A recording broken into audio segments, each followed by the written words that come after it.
here we go. Welcome, everyone. Good to have you here as we get into week 5 of the Champions of the Rift. For those of you who don't know what that's all about, what it essentially is everyone comes together on Tuesday at 6 Eastern for 4 rounds of competitive Spiritforged gameplay. Now, they play those 4 rounds, and at the end, depending on how they do, where they end up landing on the leaderboard will then contribute to the points that they get. Now, the cool part about that is, at the end of these 8 weeks, they will then be able to qualify for a final tournament where first and second place will receive a custom design playmat by yours truly. So, a lot of really exciting things to be able to look forward to. And if you want to be a part of that, this is a free tournament for anyone. Just be sure that you know how to play on TCG Arena. That's going to be very helpful because that's where we play on. And then if you want to sign up, you just simply join the Discord down below. I post the link and you sign up and check in. It's pretty simple, luckily. And if you ever do have questions, always feel free to let us know. So we are in the final few minutes of getting everything set up. We have a few more people checking in. So far, we have, looks like 16 players, though 4 are still not quite checked in. So it might be a little bit less than what we normally have, but that's not going to be a problem because we are still going to get some great gameplay for you guys today. Now, the biggest thing about this is we have a couple of regulars, and then we even have a few new players here as well. So one of the biggest things is we even have like some new players like Padawan here, but also Living in 2012 has been a regular comer, as well as Eagle Eye and Eraser. Not only that, we do have Siri and Terra, though Siri is not quite checked in yet. Though with his Aurelia, it has been incredibly competitive and has been able to win a couple of weeks so far in this tournament. So really cool to be able to see what they've been able to do. Then, of course, one thing that we are going to be doing as we get to the final 4 minutes of this check-in, we'll be sure to make sure that we randomize everyone. And then we will see how it actually ends up switching out once this tournament gets started. So definitely look forward to that. We have a lot of really fun stuff coming your way. And so the biggest thing that is coming up, though, is this weekend. We finally have an English regionals for Spiritforged. So for those of you who haven't seen what's been going on in China with those regionals, woo, it's been pretty dang exciting, to say the least. And so I'm going to be curious to see if we have a little bit more of the sauce coming out, because there's always that debate on who is better at the deck building, China or the rest of the world. And I mean, naturally, when you do have more people in the rest of the world, that's going to be the big thing. And so it'll be fun to see if Draven struggles a little bit more, or if Ezreal maybe pops off. Maybe we see some miracle builds, miracle Civer, or whatever else it might be. Downwell Ezreal, who knows?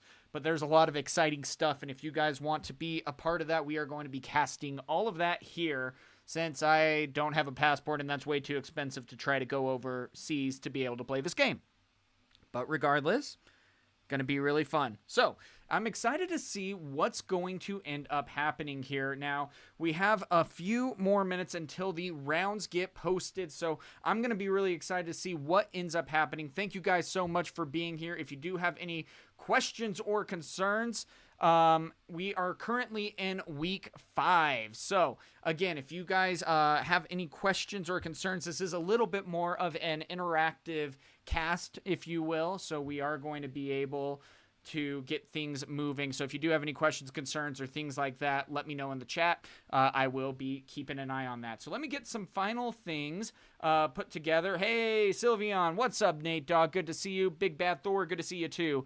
These are going to be awesome. Dude, it would be awesome to have you in these weeklies. Hopefully you are able to make those. It's a really fun time, and it's pretty chill. Everyone here has been really respectful and just really helpful on trying to get everyone taken care of, which is really awesome to see. So, all right, guys, here we go. It looks like we are at the final 30 seconds until the tournament comes to a close. I have the competitor notification ready to go, and then we will see how this round 1 gets situated. Again, we have 17, and it looks like so far 3 have not checked in just yet. One more final shuffle of the seeds, because I like shuffling seeds. Wait, one second. Phrasing. Anyway, I like switching up the brackets a little bit at the last second, especially if people kind of peek ahead. I do like it to be randomized right before we get things started. So anyway, luckily, that is going to be the 4 o'clock mark. Here we go. Or 6 o'clock Eastern, wherever you want to do. So we are going to be live. The tournament is going to be starting here. And we are ready to go. So we are processing the check-in results. Looks like we have 14, and we are starting the tournament here as we get ready for round 1. Now, for those of you who don't know, also, one thing that's really nice is you guys can also tell me which ones you would like to be able to have casted. So if there's one that you would rather see, let me know in the chat, and we're happy to go. So, all right. Oh, Nate, I didn't know you were Nat 14. Okay, that makes it a lot different. Any Ornn owners in the chat? We actually have usually an Ornn player who's in these tournaments, so I haven't seen him in the past couple of weeks. Hey, Silent, good to see you. Was cool to meet you last night. I thought, hey, what's up, Spencer? Okay, so you were the Rumble player. Okay, cool. Making those connections now. Yeah, so how you join Champions of the Rift is you join... Oh, my voice is a little soft. Yeah, I can turn it up. So how that actually works out is what you end up doing is joining the Discord down below. I put a sign-up link on Sunday or Monday, and then you have until the tournament starts to be able to sign up. An hour before, you do a check-in and call it good. All right, Kuroichi. Have a good night, man. Sleep well, and we'll see you later. But anyway, guys, yeah, so this is going to be really exciting as a bunch of people are starting to come together. Now, Syria is one that's had a lot of really good showings here. I think we're going to be starting with Brocane and Ekpilot. Brocane has been one that I've been really wanting to keep an eye on because, man, he has been good in these tournaments, and one to really watch. He's been able to win a couple of these, and I think he's currently 3rd on the overall leaderboard. So keep that in mind. That's always pretty interesting to be able to see. So I'm in the process of getting everything situated here, making sure that we are all set and ready to go for the casting. And if they already have started, then that's fine too.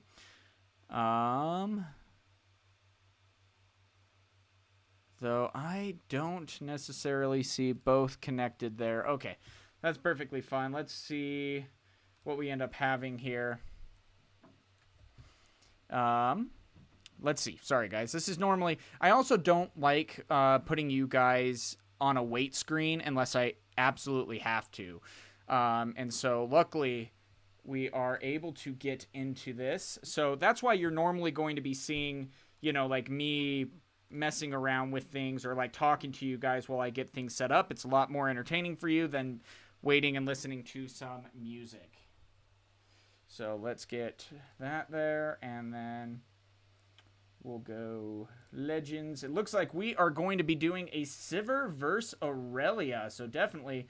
one to watch. That's going to be actually a really fun match. I really do like both these competitors here, and we'll see how this ends up going here.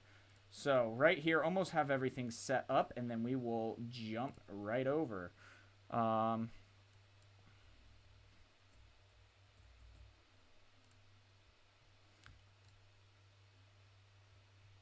So, yep, here we go. Okay, perfect. And then we have Aurelia. Aurelia's a sleeper, I think. She is very popular, don't get me wrong, but I think her build has not yet been fully figured out here. And so it's going to be fun to see what ends up happening here with what might be able to go on as we continue to progress into Spiritforged. Because I feel like there is still so much to be explored. I really don't think we're quite there just yet. And it looks like a Lonely Poro is going to be moving into the Dreaming Tree here and able to score the first point. And we've already seen a lot of differences going on here, even with Aurelia from the get-go, being able to come in and get things moving with adding more units. They were very unit driven originally, and now these days you're seeing a lot more units going in with a little bit less of the spell slinging that you normally expected. And so again, there's still a lot to be explored, and we are currently in round number 1 of game 1. We are at the very start of this tournament, and it looks like Terra already has 5 runes. He is going to be sacrificing the 2 for an accelerated Civer at this point, so already scoring 1 point, and now being able to move in, creating a gold, and then being able to attack for 6. And with a tapped out Poro, that's going to be awesome. Now, yes, Aurelia will be getting a card off of that, but still, having Terra be able to, start off at 2 and no units at board, this could be something to really keep an eye on, as another gold is created off of the Civer when a card is hidden. Now, for those of you who don't know, Civer has the ability that when you recycle a rune, not when you pay a power cost, but when you recycle a rune, you may exhaust me to play a gold gear token exhausted, and when 1 or more enemy units die, ready me. So normally this will be on a bit more of like a miracle-like build. And so Civer can be very powerful here in what she is able to do. But it does have a little bit of a high power cost. I mean, you saw it last turn, for example, Terra was at 5 runes and now is down to 1. So you're making that sacrifice early on in the game, but then when you start generating that gold every single turn, then you can start to really keep your runes out and utilize a lot of ability here. But it looks like a charm is going to be coming in. That will be pushing probably the Civer back out, would be my guess. Don't know why they pinged the Zon Warrens, but looks like the charm is going to be moving a unit. But still, I gotta say, Civer's ability as a legend, I would argue, is still one of the more powerful ones. But yeah, it looks like the Fight or Flight will react to the charm here so that you are still able to get the card draw off of that. So already just a little bit of a win right there. Looks like the decks are a little bit broken there with the discards. That's sometimes how it is, but still a really good action there to at least replace itself, and luckily was able to do so on the Dreaming Tree. So again, though, we already have a really well-made board set up. Now, one of the biggest things here is that Civer also has, if you spend 2 power, which also counts the gold in this case, then you are able to give +2 and ganking. So that can be something to really throw off your opponent, because you can go over from now Zon Warrens into the Dreaming Tree and get some really fun combos there and surprise your opponent, because it can be easy to forget all the different cards that are here. But I mean, we already have the Aurelia coming in on a tapped out Terra here. So we'll see what's going to be chosen here. Now, again, Aurelia is also a very power-hungry deck. And so I'm going to be curious to see what might end up happening. But it looks like it is going to be moving into the Dreaming Tree. Otherwise, it would have been a trade. Now, of course, looks like with Aurelia, though, her specifically says that when you conquer, you may pay 1 to be able to ready, but it looks like a card is going to be hidden there as Terra goes up to 4 runes and 3 points.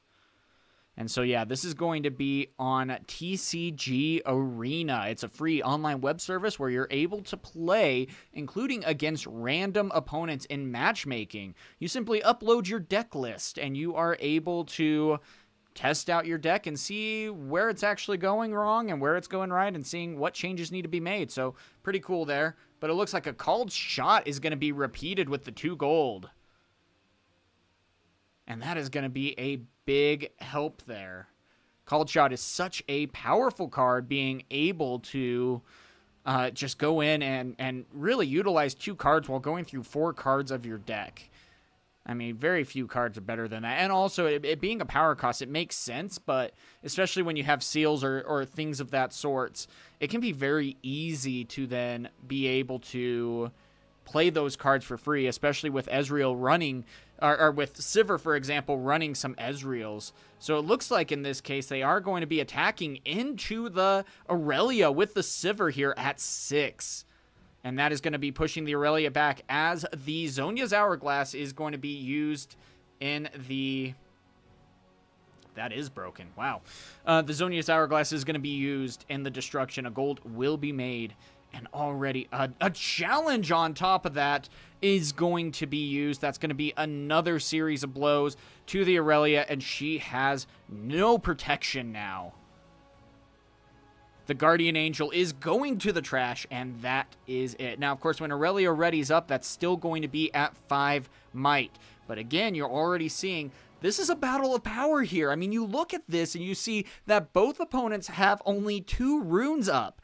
And, I mean, this is a very low-to-the-ground deck that Terra has to pilot here. That's the scary part. That's a difficult thing. But you're seeing the card draw he's able to utilize with this Miracle build.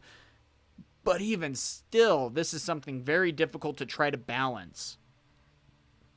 But it looks like we are going to be playing out a Tide Turner to switch out the Civer so that Civer can fight another day. That's going to be something very helpful there.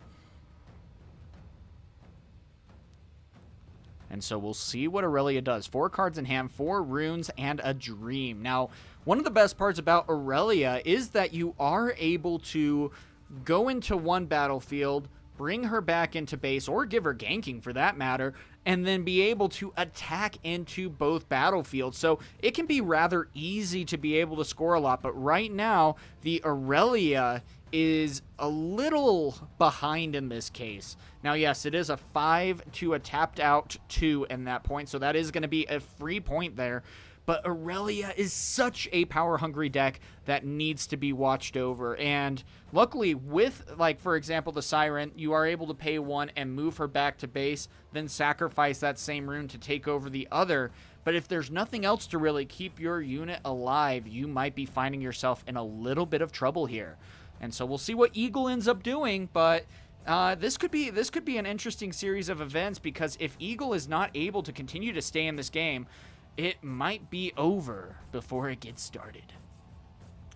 I mean, at this point, it looks like Terra very well could be immediately attacking in and going, able to get 2 points. I mean, already, you could send the Traveling Merchant in and immediately discard and draw a card to try to even get more answers. And so the hard part is, though, Aurelia has Deflect. That can be sometimes something a little bit difficult to try to work around. But all in all, not the worst case scenario, as it looks like a stack deck is going to be coming in, looking at the top 3 cards and being able to add 1 to hand.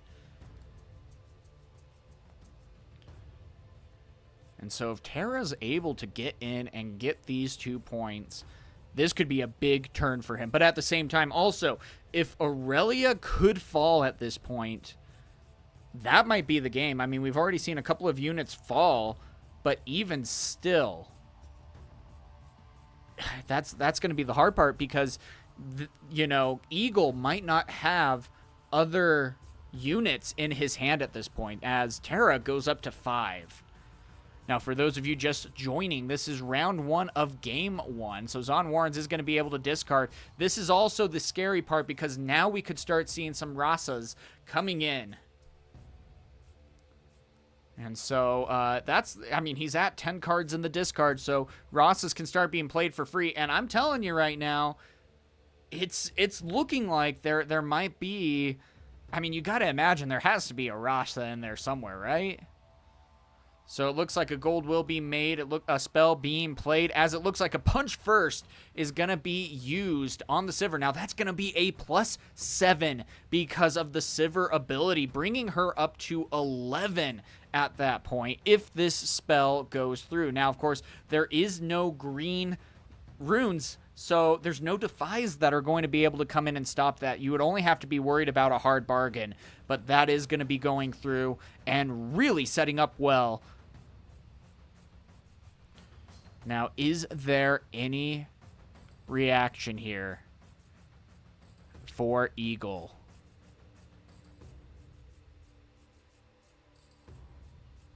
He has 4 runes up, and if that was a bluff, that will be costing him dearly.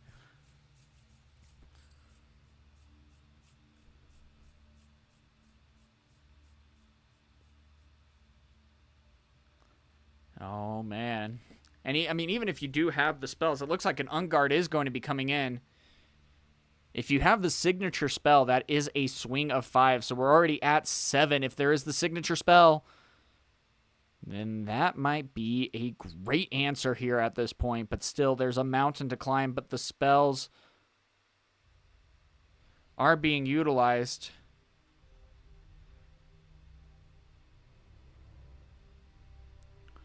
And it looks like he is going to be using the legend ability to choose her, to ready her up, to be able to give her one more might. And even with all of that, Terra could be keeping a hard bargain in his hand too. So if there is another spell played that costs 2 or less, if it costs 2, then that's going to be detrimental there.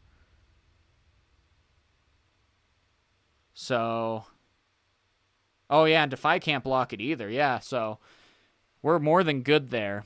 I don't know why I said Defy, but you get it. So, yeah, I mean, this is going to be tough because he's already committed to 1 spell here.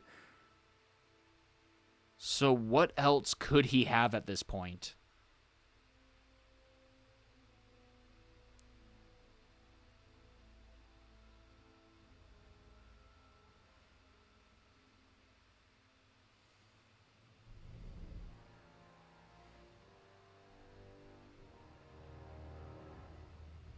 All right. Looks like another 2 are tapped as Emperor's Divide is going to be coming in, moving the Aurelia back. So the Unguard might have very well been spent, but it looks like there's going to be a tap for a hard bargain. Ooh, that is going to be shutting down the Aurelia right here. And that might very well be the game, but a Defiant Dance is now going to be baited out. That's going to be a swing of 3 right there, and Terra's tapped out. So maybe was a very smart play to pull back there, thinking that they were in the clear. So the hard bargain went through, but now it's 11-9, and the Civer is falling. Now, of course, Terra does have a lot of cards in hand still, and looks like is going to be playing out a couple more cards to prepare for the next attack. Now, also, having those 2 points already is going to be a big difference maker here. So we'll see what's able to be done. But Eagle Eye is up to 4, and with and Aurelia was already readied at this point, and so will not be able to get that plus might from readying up on the turn. Still, great bait right there to try to trick into getting the hard bargain utilized here, and then using the signature spell. And I mean, that's tough because there was only 4 cards in hand for the Aurelia, and then being able to have that as one of the answers was a very powerful option. But now the big difference is Eagle Eye is going to have to capitalize on the situation here, and if he is not, then Terra could be coming back swinging for the final lockdown of the battlefields and just preparing for that game 1 victory. So I'm going to be curious to see what Eagle is able to do, but one of the biggest things that he's been struggling with has been the card draw.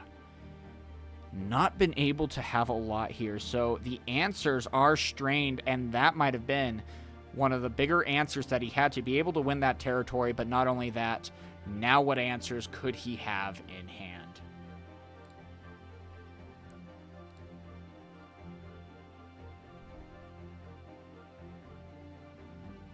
So it looks like we are going to be moving the Aurelia back. That will be choosing her, so she will go up to 5, still remaining ready because the Siren is going to be moving her back.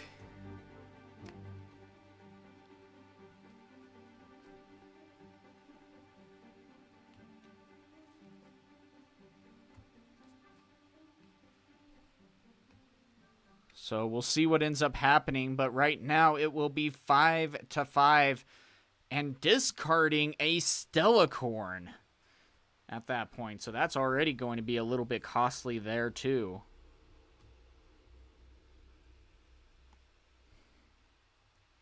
but being able to replace it with potentially a spell could be a step in the right direction, especially as now holding is going to be more important than ever. And Eagle's been able to keep the Civer alive for the duration of this game 1, and that might be the big difference maker. But again, if you're able to somehow take out this Aurelia here, that could very well seal up the game itself, because there might not be any other units to close out this game.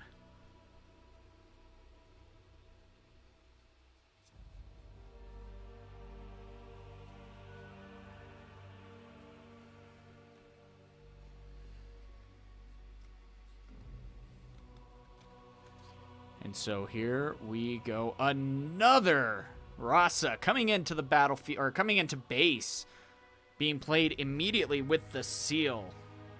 Gosh, I love that play. That is so powerful to be able to get that done.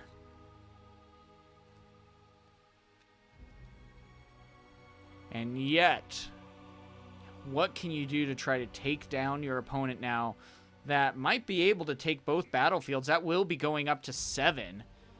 And so if he's somehow able to get both units back into, or build up his base and get one more point, then he could be sitting in a really good spot.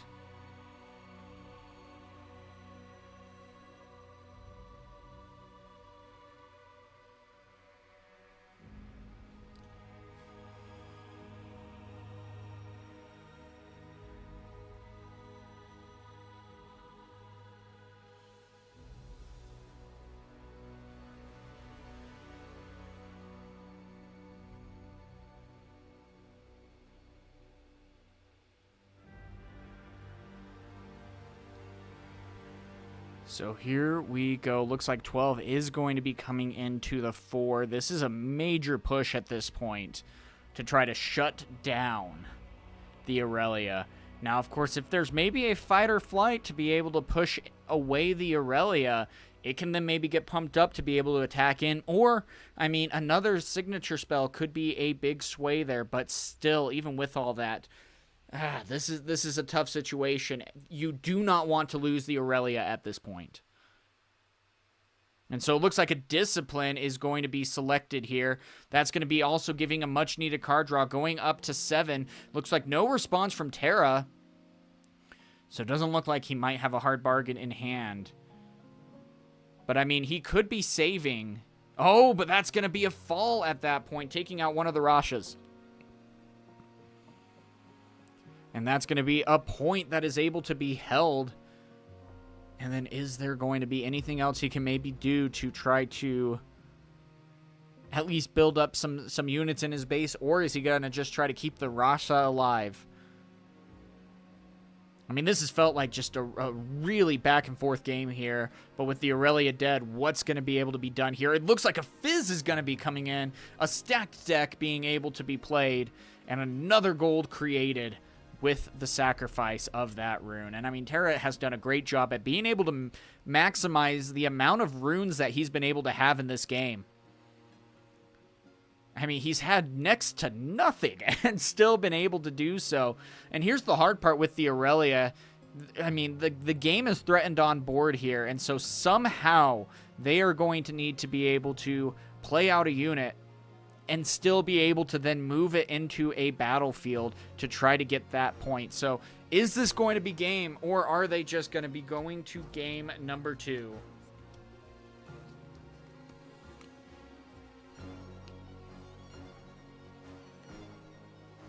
I'm not sure there's much. There's 4 cards in hand.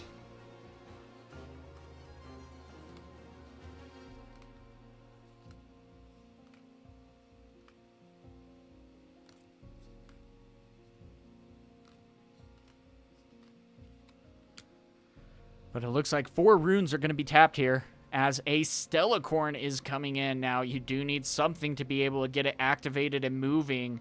And it could be a Discipline coming in to be able to select her. That's going to be going up to 6 at that point. Being able to activate by sacrificing a rune to be able to ready up the Stellacorn. That's going to be moving in 5 to 6, though. Going into the Dreaming Tree, able to draw a card. And now something needs to be hidden here, or this game is over.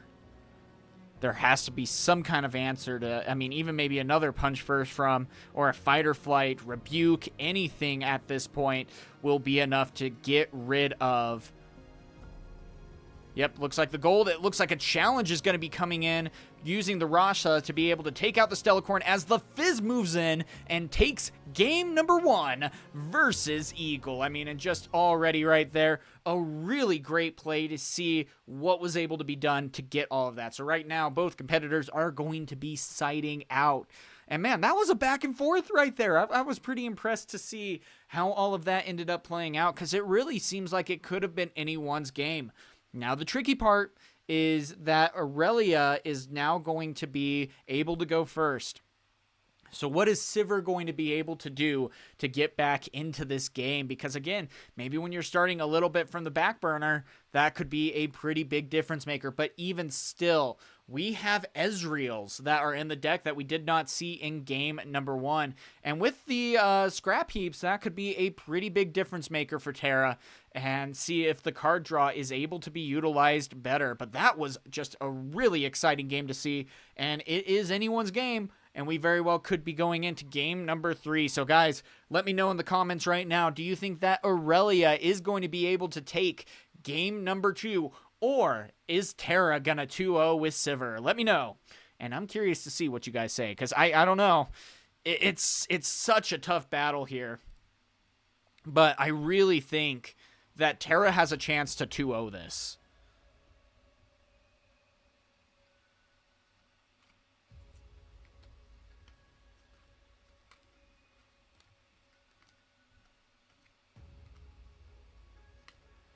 And so it looks like, yeah, they are finishing up their mulligans real quick.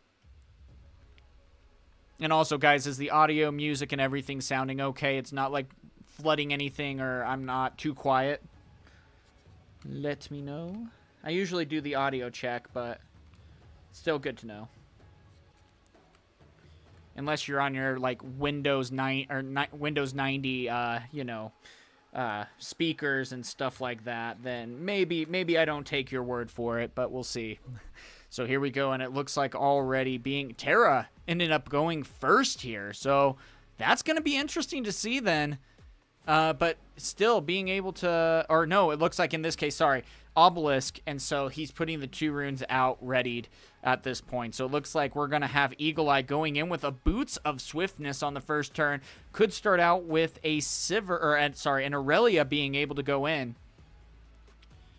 But you still need to have a way to protect Aurelia, because one of the biggest detriments is when you play Aurelia a little bit too early and then you just get sniped. That is one of the last things you want to have happen to your Aurelia, because guess what? That's a deflect cost that Terra is more than happy to play if that means he's able to get rid of the Champion Zone Aurelia.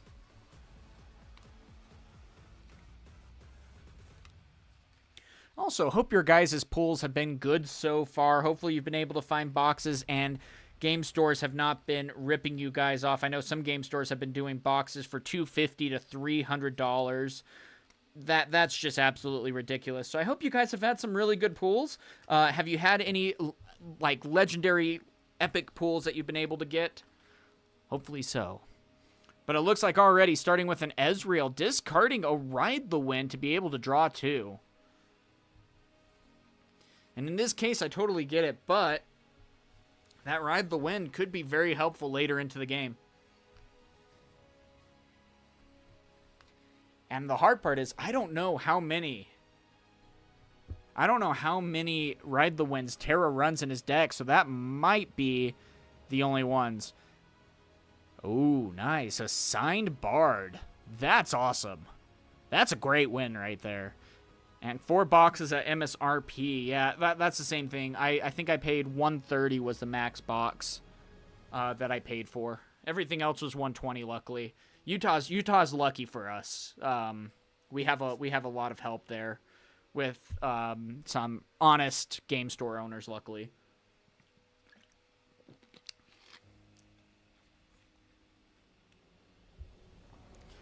And so here we go, though. I mean, still looks like we have a couple of things maybe going on. No judge calls just yet, so that's good at least. But it looks like the Stellacorn is going to be coming in, sacrificing a rune to be able to equip. That's going to be 2 runes, so that's going to be almost a turn setback there on the rune count to be able to ready up the Stellacorn and moving into a battlefield. And if you lose the Stellacorn at this point, that could be helpful on getting you the card and the point, sure. But at what cost? And so we'll see maybe if the Ezreal is able to be utilized here. But that's still going to be 5 might needing to get over. But if you're able to do something like a called shot and then attack in with a punch first, that could be pretty detrimental, even with what? That would be going up to 8. You would have to be a little bit careful about the signature spell from Aurelia, but still, this is something that is going to be a fun turn to see what ends up happening as 3 runes are tapped by Terra. And it looks like, yeah, we are going to be getting another Ezreal coming in just like that. And now already with a seal early in the game, that's going to be able to save a lot of the runes here. And another great card draw for Terra here. I need to check the mail to see if my cards have come yet. Sorry, random thought. I think out loud sometimes, but that's okay. And then it looks like here we go with another 2 runes tapped and sacrificing 2. Is that going to be a Rebuke coming in? Yes, it is. A Rebuke being played to be able to get rid of the Stellacorn. So again, 2 runes happily played at that point. And then going right over to the minefield. That's going to allow 2 cards to be discarded into the trash. Oh, but the last rites going into there hurts a little bit because I think there's most people usually only run 1 last rites in the deck. And so to see that go into the trash like that, you're doing this so that you're able to get out your Rashas. But that hurts. Because then if your Rashas end up going to the trash, well, there's not much you can really do there. Hello, Nitrop. Dude, it's been a while. Good to see ya. Hope you're doing well. And so, yep, here we are. Already a point on the board. Terra still might be able to hide a card if he's so choose. Oh, nope, looks like they've passed. Sorry, I skipped that. But yeah, he's not hiding a card. And honestly, that could sometimes be one of the hardest choices. Is, do you sacrifice another rune after sacrificing so much to be able to hide a card? And in this case, Terra isn't. But he's going to have 2 power already on the board at that point. And so, yeah, these competitors are currently in Week 5. This is a free tournament that anyone is able to sign up for. And then they are trying to qualify for the end-of-season tournament at Week 3. Or at Week 8, sorry. Wow, we're in Week 5. Week 8. After that, they are going to be in a top 16 where they will compete for the first and second place, which is going to be a custom playmat designed by yours truly. So if you do want to try to compete for a playmat, there still is time to be able to compete and reach that top 16. So if you want to, join the Discord down below and you are able to enter. Just join when we post the sign-up link on Sunday or Monday, and you will be able to do so. So it looks like Eagle is moving in the right direction, though, being able to clear up the board state as Terra is completely tapped out, utilizing a lot. Now, at the same time, there is only 2 runes left up for Aurelia. That was a very power costly turn, and so I'm going to be curious to see if that might be enough to set back the Aurelia here, especially when it's only 2-1. It's not like you have a whole lot coming in, but a Sabotage is going to be played here by the Civer here, and able to pick a non-unit.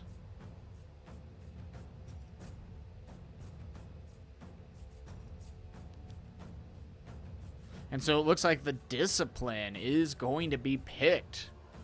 That will go onto the bottom of the deck. And again, maybe stopping that card draw a little bit. As a stacked deck is now coming in, Terra will now be able to look at the top 3 and add 1 to hand. But looks like Desert Call is there instead of, like, you know, a flash or something. I almost would, I don't know, it's pretty much the green flash. Yeah, you saw that right, Corey. Did you already win your match, dude? Calm it down. Save some. Gosh, man. That was what? That was a 20-minute match, dude. Wait, Siri, did you finish your match? Holy crap, guys. Well, we did just start too, Nitrop. This started about 30 minutes ago. So, but yeah, this is going to be a really good matchup, especially now that we see the Rasa coming in and a scrap heap being hard casted. Ugh, that sometimes doesn't feel good. But even still, this will be fun to see what is able to be utilized here. As the board state continues to get built. Now, at the same time, Terra still has the hand knowledge here, though he has not been able to necessarily get the answers needed just yet. But the ganking over of the Poro using the Swiftfoot boots is going to be a step in the right direction, going up to 4 at that point. And now the interesting thing, too, is if, yeah, I mean, that's interesting because Obelisk was played on Eagle's turn, and then he opted to go first. So interesting series there, which means Terra might be going first and opting for an Obelisk here too if he runs that in his deck, because Obelisk has been one of the most common cards we've seen as a battlefield now, which is a really cool, I mean, I really like how that is. And so, yeah, I don't know if he remembered to do so, but 4 runes at the ready.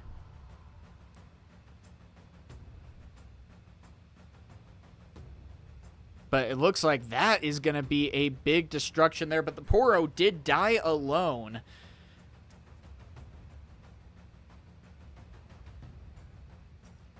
Ah, Bushneg, we'll get you in next week, man. No worries. Yeah, look for the tag. I posted the tag on Monday. And I re-tag you when the check-in's open. But good to see you, man. Good to see you. So right there, that was already a pretty big victory. But you're looking at the hand size of the Aurelia. And he's going to be up to 6 runes. So very well could be going in with the Aurelia themselves. But already another scrap heap being played out. Anything to try to get that card draw.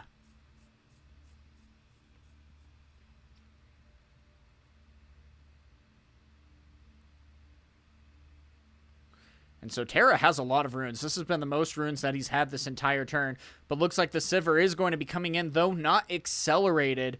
And 1 rune at the ready. Nothing is hidden. And so, again, though, this is going to be... It's like, I mean, you're almost sending the Rasha to its death. I feel like it's almost going to be time for an Aurelia to come in at this point. But, I mean, it could be a punch first. But I feel like if you have 7 cards in hand as an Aurelia player, that's going to be tough. Also, one thing that I am going to do is run a tournament on a Saturday or a Sunday, so everyone who does want to join EU or otherwise will be able to do so. So, but that'll be after the Vegas regionals, so keep an eye out for that.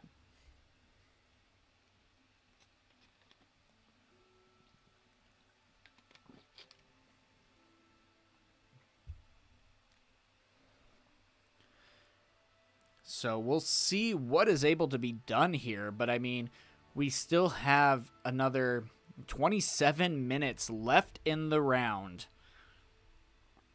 And, again, in this tournament, we do what the new rules state, that if you do go to time, you start on turn 0 and then go to 3.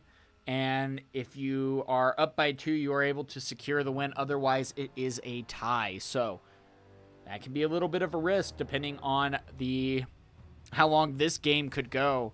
Especially, again, like I said, with only 27 minutes left. And they're at the midpoint of this game, essentially. So, we'll see.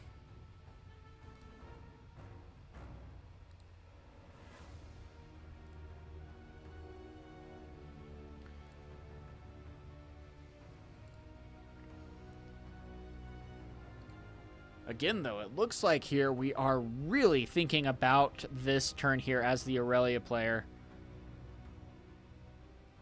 I keep checking the Discord in case there's judge calls or anything like that.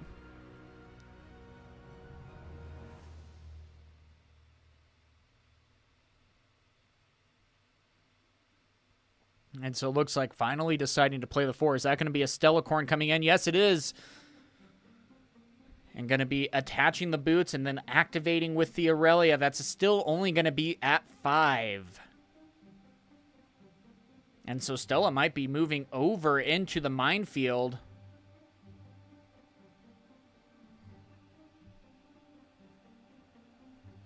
And that is going to be another point. And looks like did discard that time for the minefield. So good on them for that and being able to draw a card on the move of the Stellacorn. One of the more powerful things that you are able to do here. And so we'll see what is able to be done at this point. But Terra is really setting up the board state, whereas Eagle Eye is keeping a high hand. But if you're not able to actually get a lot of the cards played here, you might just be finding yourself in a very difficult predicament.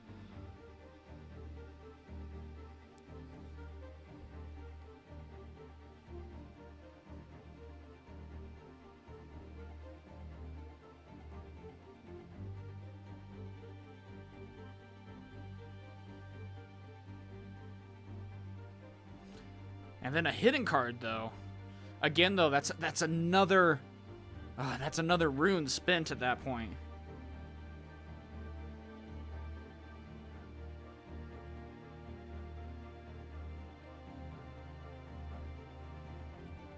And a sabotage is coming in. That's going to be very helpful there on being able to see what is in hand. Oh my gosh, and it looks like, yeah, we have Unguard, Switcheroo, Discipline, Defy, Not So Fast, and Vex. And the Vex has been in there for pretty much the entirety of this game.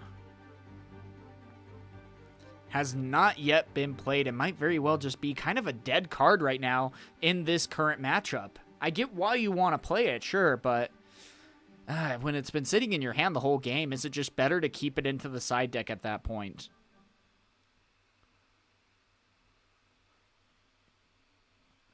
And what would you pick at this point? If you have the Sabotage and you could pick any spell, which one would you pick? Now, luckily, you don't have to worry about the Switcheroo this turn. But, I mean, the Unguard is a little bit difficult to try to get around. That'd be putting them at 7. Gosh, this is a...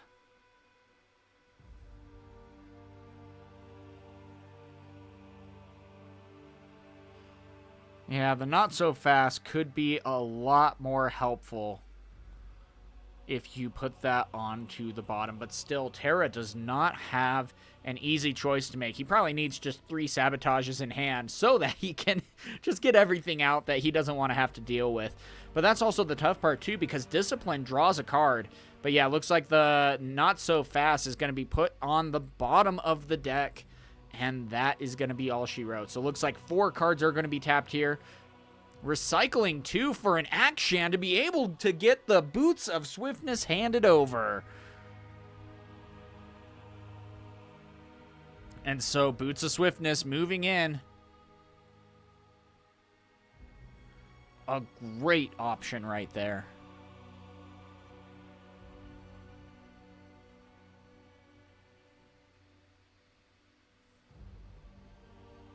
And then right now, we have a 6 Might Civer moving in. But what is this going to entail? Looks like it is going to be a retreat, which is going to get another card draw. But this game is getting ever closer now at this point. Oh, maybe not moving back? Move any number of friendly units out of battlefield to their base. And so it's like, is there going to be maybe a response, a hard bargain potentially maybe coming in here? And it looks like the hard bargain 2 is going to be paid, so if he taps his final 2, then the spell will be able to go through. The tough part is, though, Terra only has 1 card in hand.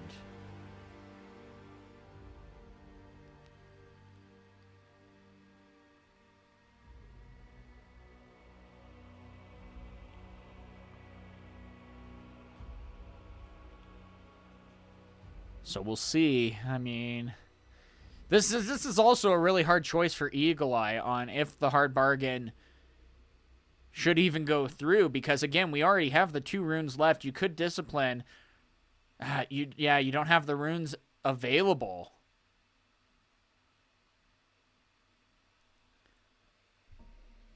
And so if this card goes through, then the card will just die at that point, and Stellacorn will not draw the card and die. And if it does go through, then they are completely out of runes. And yeah, exactly right, a challenge could be coming in. But it looks like a Defy is going to be played on the Hard Bargain instead.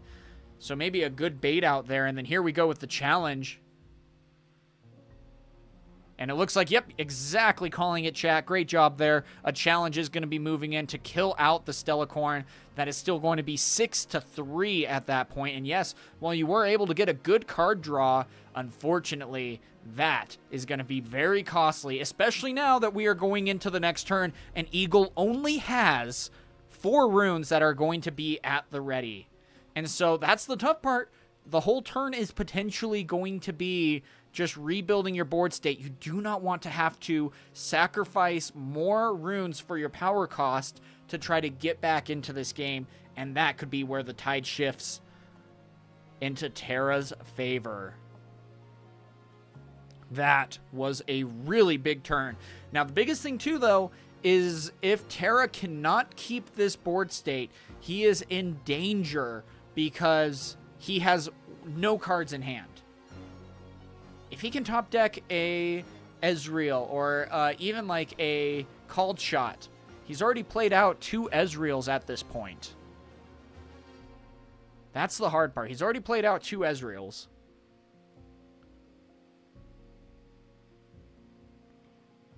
And this is the thing. Terra's been playing this Civer deck for, what, I think probably a month and a half now, just refining it over and over again. He knows the lines here, and he even has some cheeky plays. But it looks like a Discipline is going to be played, a desperation move to try to draw a card and get a unit out. But again, you're only getting 2 runes.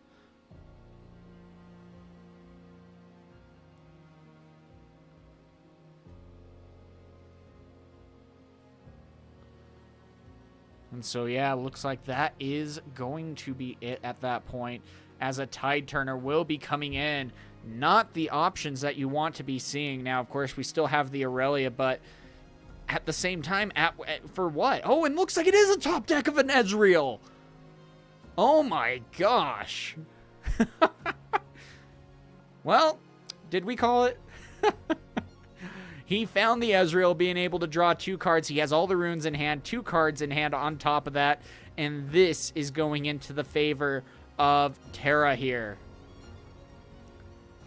That top deck, I think, just really happened to seal out this game. 3 units in the backfield, all the gold, all the runes in the world. Could be any rebukes, fighter flights, could be even another unit to maybe be hastened in.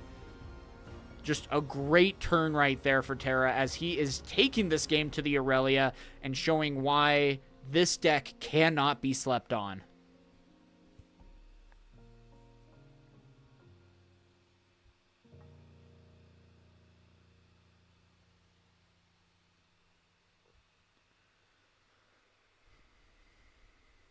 And so there we go with the 5. Again, maybe a little bit of a desperation move. I do not like this play. I mean, if you have the Unguard, and I think they still have the Unguard in hand, that can go up to 7, up to 8 with the ready.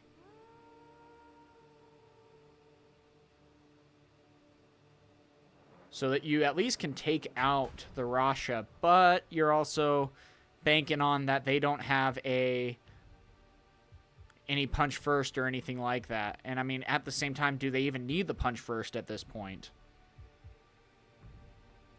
But it looks like the Unguard is going to be coming in. That will be targeting the Aurelia, going up to 7 at that point. Then can sacrifice the 1 rune with the Aurelia legend ability to go up to 8. Moving in to attack the Rasha. And maybe there's also a card that they could hide there.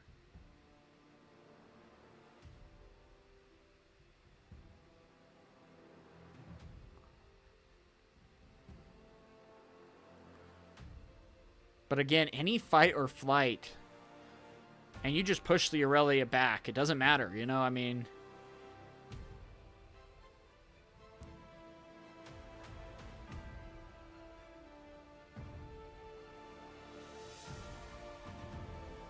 So yeah, there we go, taking the risk, but there's the tap, and the gold, and there's the punch first on the Aurelia that is tapped out as Terra makes his Rasa go up to 11 to take out that unit. And, I mean, at this point, they still have the switcheroo in hand, but I'm not sure if that's going to be nearly enough to stop what is about to come towards that Tide Turner. Oh, and it looks like Eagle Eye has left the game at that point. The GG there, and Terra taking match 1 of round 1 here. So great job there on Terra's part, being able to do so. A great play by him. Really well played. Managing the runes, being able to get things taken care of, that was just solid. Unfortunately, the Civer just made a few too many errors in this case. Just wasn't quite able to get to the momentum that they needed.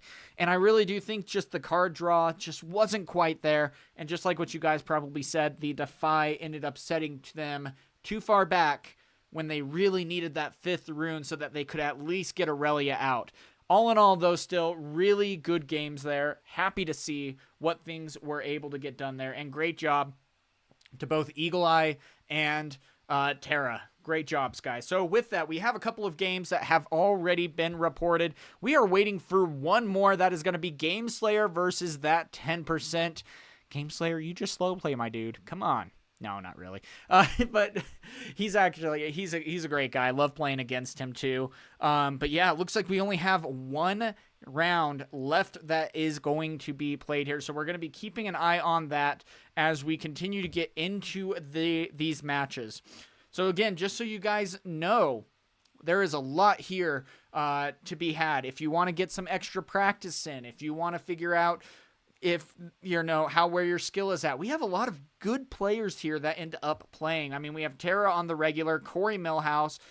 We even have Brocane. He's one to watch out for too.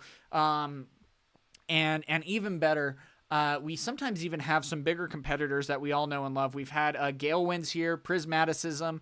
So if you're wanting to maybe test out your skills here, define them a little bit better, refine them is what I really meant, then this could be a great league for you to be able to join. And if you end up just playing for 1 week, more than welcome to. This is a free one that you are able to join.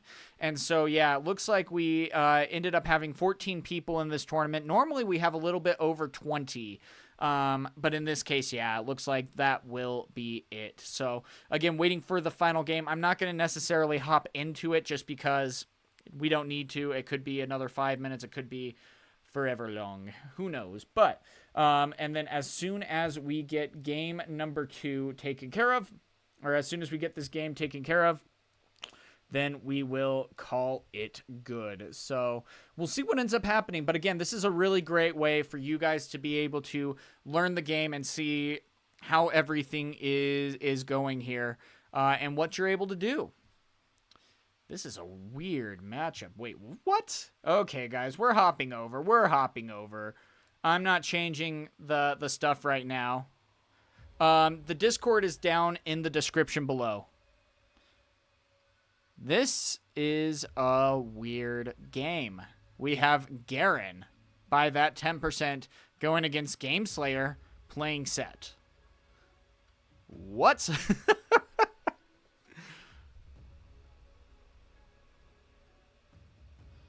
Yeah, and Bushneg, again, great place to be able to learn. And even just on TCG Arena, you're able to match up against random opponents, and most of them are actually really good. No, I know you're not the Garen, sorry, and I told them before we hopped in that I'm just absolutely blown away. I wasn't going to change any of this just because I don't, it's just weird. Yeah, I can't believe Terra would go Garen. What's up with that? Nah, this is that 10% playing the Garen. So, interesting choice, but looks like Confront's going to be coming in. So any unit that is played is going to be readied. And is this all yellow Garen? No, he just played an orange. But does he have any power costs? Or is he able to just play all yellow runes? I mean, really interesting.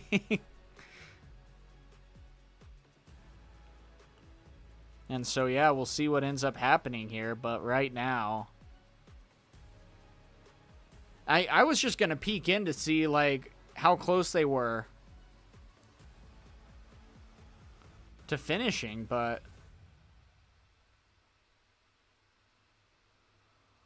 then I saw this matchup, and I was just scratching my head there.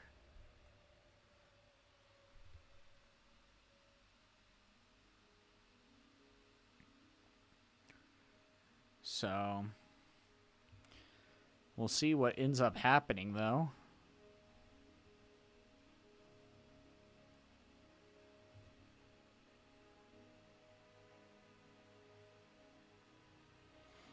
But it looks like this is going to be almost a full send. Are they going to be able to get 7+ units in here? Looks like Noxian Drummer is going to be played here. All of a sudden, will be coming in, also creating a unit on the move. So that's going to be 1, 2, 3, 4, 5, 6. And 7 with the 1 unit. But you're going to have to be able to get rid of the set.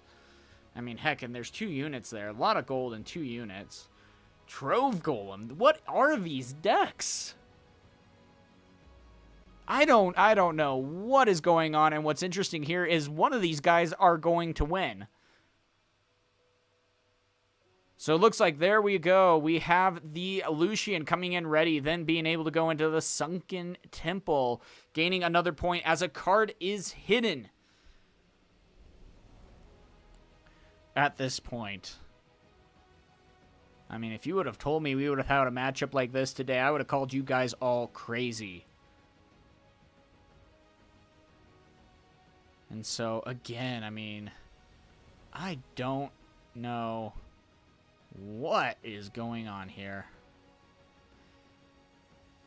But there's only 1 rune left at the ready for the Garen. Again, words I never thought I would say. But there still is that hidden card you could very well be pushing in with and then getting hidden bladed. But still 11 runes for the set player.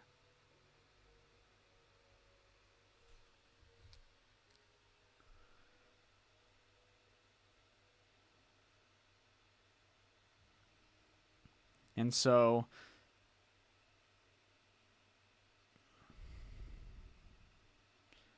again, though,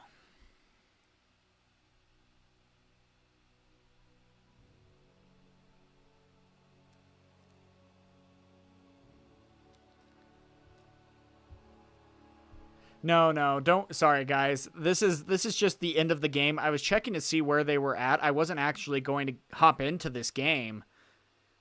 And then I saw what it was, and I'm like, no. So I had to drag you guys in here.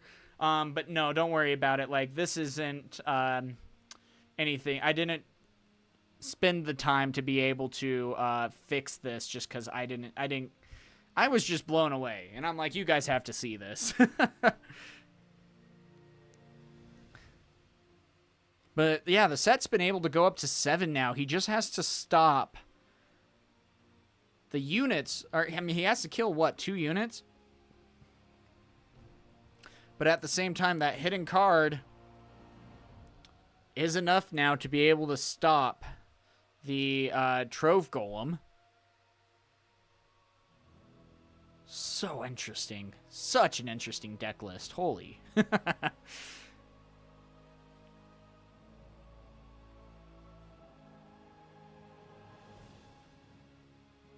And it looks like a Lee Sin is going to be coming in at the ready. So an accelerated Lee Sin. And the Trove Golem and Lee Sin are going to be moving in. So at this point, only one is going to be able to be taken out here.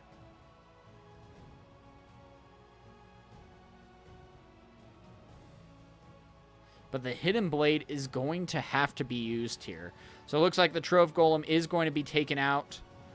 Another 2 cards added to hand at that point.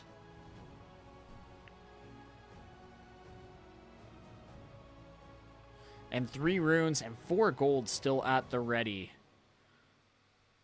So very easily could just be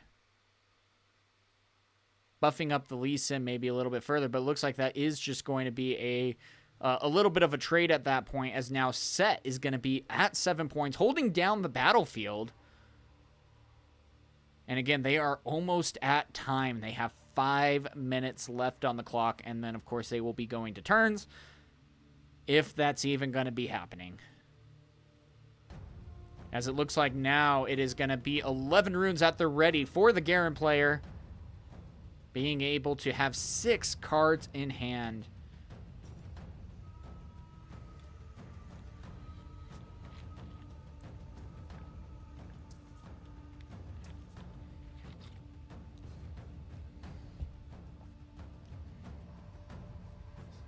Oh my gosh.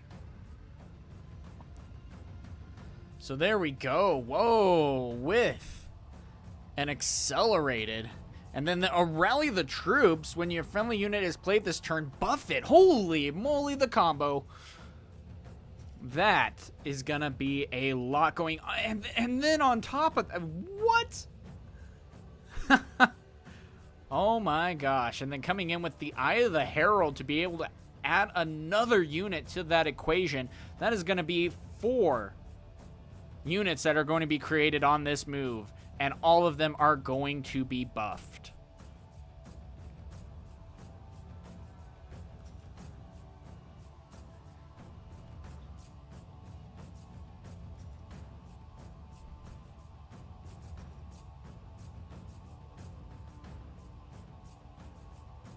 So, I mean,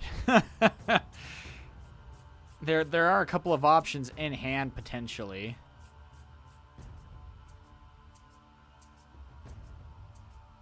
Could heart... Oh, you could heart cast. Yeah, that wouldn't be the worst. But, wow.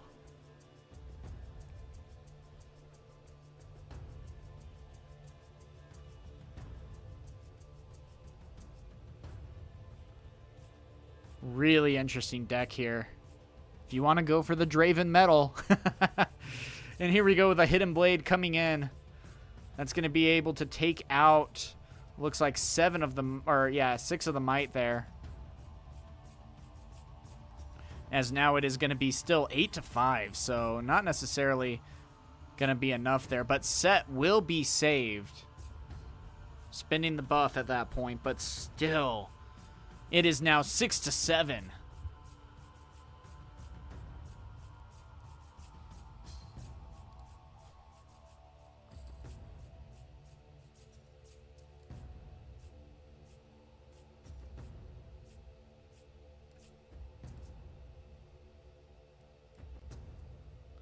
So we'll see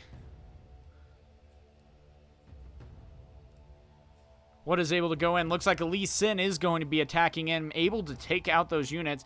Now, again, you can pay the 1 with the Sunken Temple to be able to draw a card. Though, is that needed? Looks like it will be as a draw off the top there. And then a Wallop is going to be able to ready him. And another Wallop to be able to move in with Set. Double the Wallop, double the might there, and a tapped out Garen is going to maybe have to try to find a way to get around this, and I don't think there is going to be anything to be able to stop this win from happening. Except maybe a grand stratagem for free. We call it free to gem, you know.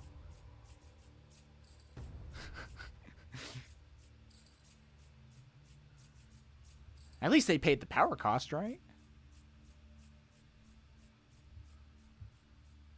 And a Call of the Week. But, yeah, it looks like that is going to be it. And so another great game right there. And, I mean, I really hope that that's going to be game 3, and they're done for the round, because holy crap, I did not see that kind of matchup coming. And I just can't help but think, I wish I was there to hear that conversation on how they reacted to seeing that it was going to be a Set versus Garen. What? Oh, never would have seen that coming. And so, yeah, that's awesome. Can't wait to see what other great games we are able to have down the line. But it looks like, yeah, we have Game Slayer and that 10%. that are getting ready to report as we go into round number 2. So again, for those of you guys who don't know, we do have 4 rounds that we play, and then at the end of the rounds, you are put on a leaderboard, and wherever you are on the leaderboard gets you so many points that gets added to the actual leaderboard that helps you qualify for the end of season tournament. So a lot of really exciting things there to be had. I'm going to be sending you guys on a quick break as we get things situated for round 2, and then we will see what happens. So stay tuned, and we'll have a lot more exciting gameplay for you anytime now.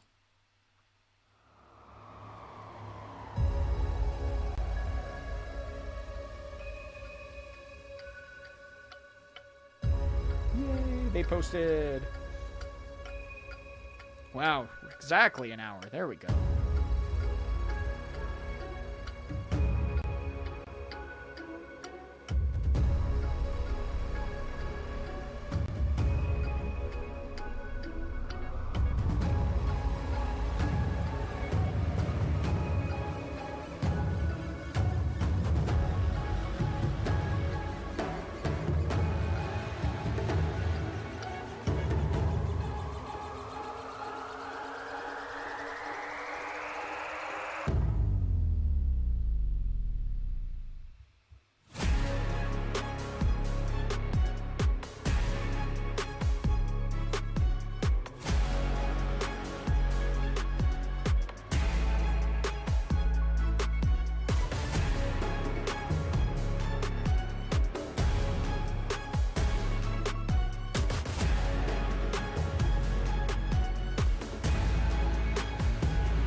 All right, almost there, guys.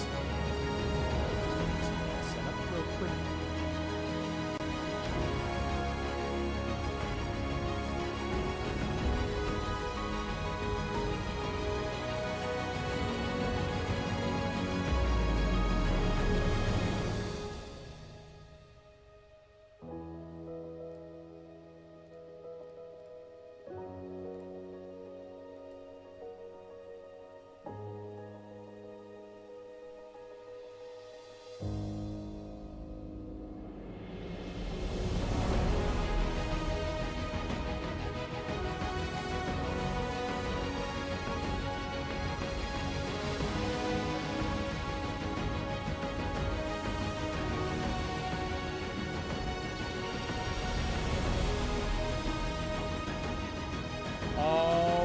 Guys, welcome and good to have you as we go into round number 2, starting off with looks like we have Corey Millhouse as Kaisa going against Padawan, which is running Draven.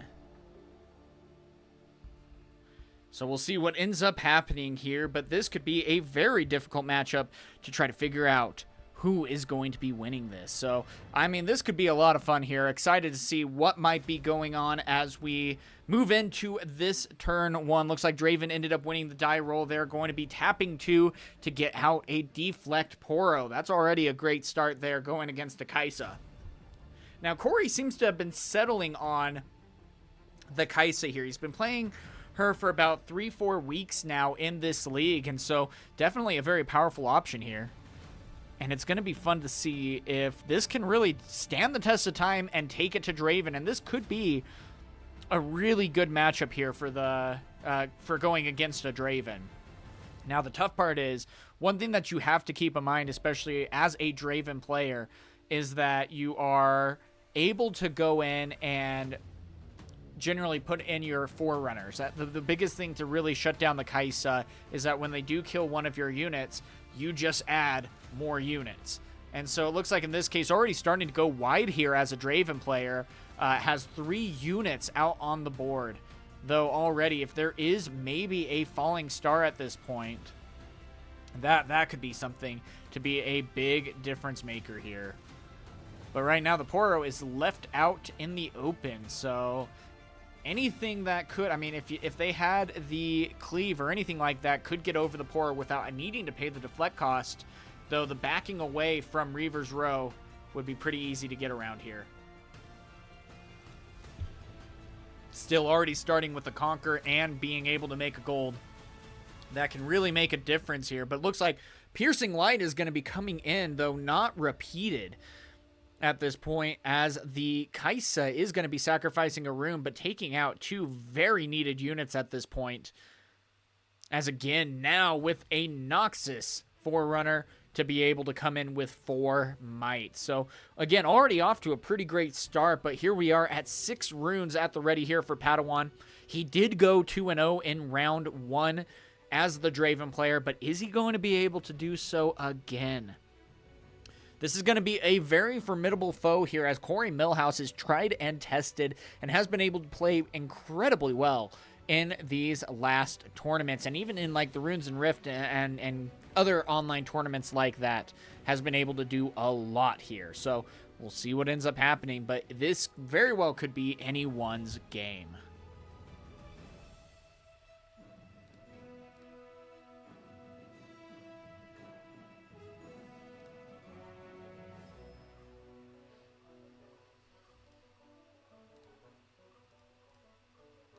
And so it looks like a stacked deck is going to be on the start here. Going to be able to look at 3 and add 1 to hand as the Draven player. So, again, maybe a step in the right direction here.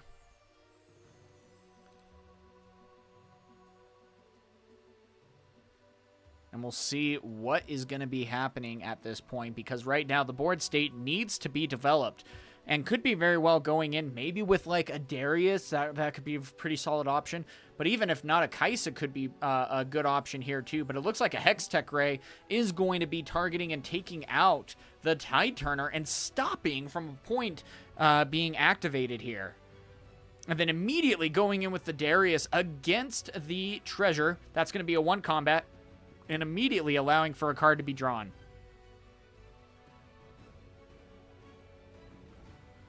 And so right there, already a step in the right direction, though. The Noxus Hopeful is going to be able to equalize the scoring here. And 4 runes to play the Kai'Sa out, leaving 1 at the ready. Now, one of the scariest parts here about the Darius here is that he can move around the board incredibly well. You back him away from the Dreaming Tree. You play out 2 cards. He readies up. He has 2 more might. Can immediately go into Reaver's Row, which when Noxus Hopeful backs out, that's a 1 combat there, and drawing another card for Draven. So again, one of the biggest things that you have to watch out for is how do you get around the need, or avoiding combats here. So right now, here we are into Reaver's Row. That is going to be falling back, and then another card draw here for Padawan.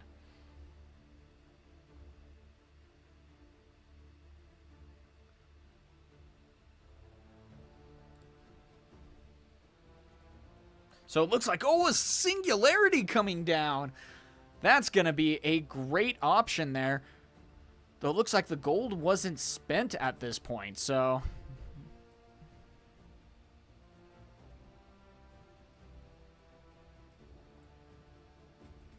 Okay, looks like he is bringing it back, realizing he has the gold. Honestly, using gold is really interesting because when I use it in person, it's so much easier to just put it away. But when you are playing online, it's so much more. I don't know why it's so much more difficult online. I forget it all the time, but I never do in person. It's so funny.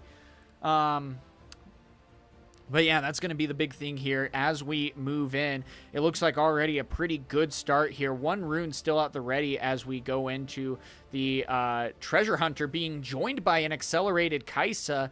That's going to be 4-4 at this point. And if he decides to stay...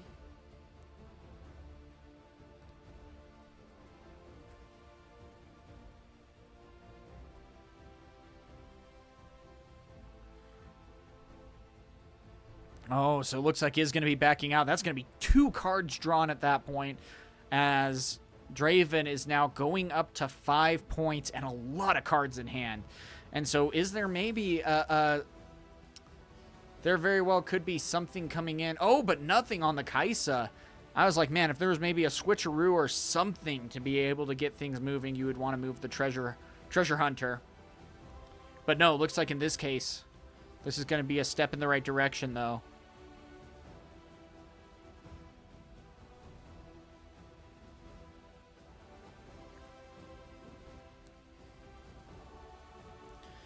And so, yeah, it looks like the Noxus Hopeful is going to be moving in. Reaver's Row will activate first, of course, saying, hey, Kaisa, do you want to back out?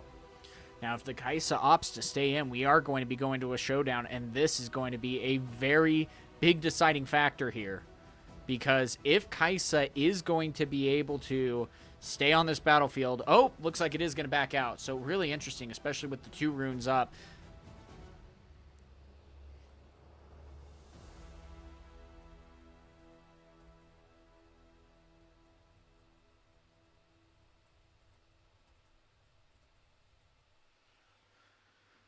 And so already a big win there. Oh, and then the secret sauce of Corey. This is one that he's been using for weeks here, going with Minotaur Reckoner and then Rocket Barrage on top of that to be able to take out the Kaisa, I think I saw. I'm pretty sure it was the Kaisa that he took out here. But the Rocket Barrage, that is a step in the right direction, though with 2 runes up, could be a no spinning axe in hand.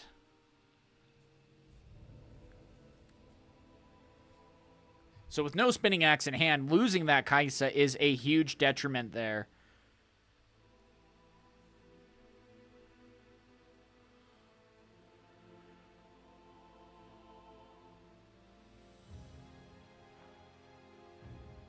And so again, here we go with another accelerated Kaisa. That's going to be immediately moving into the Reaver's Row. And the hard part here is Minotaur is not going to allow the Noxus Hopeful to back out. So it's going to be 4-4 until a cleave comes in from Padawan here, giving the Kaisa +3, winning a combat, and drawing another 2 cards. And so, again, though, you can move Treasure Hunter over with the Overzealous. No, the Overzealous fan is dead at this point. And so, because of Minotaur, units just can't move to base. And so, right now, this is a really good action here to slow down what Draven is able to do.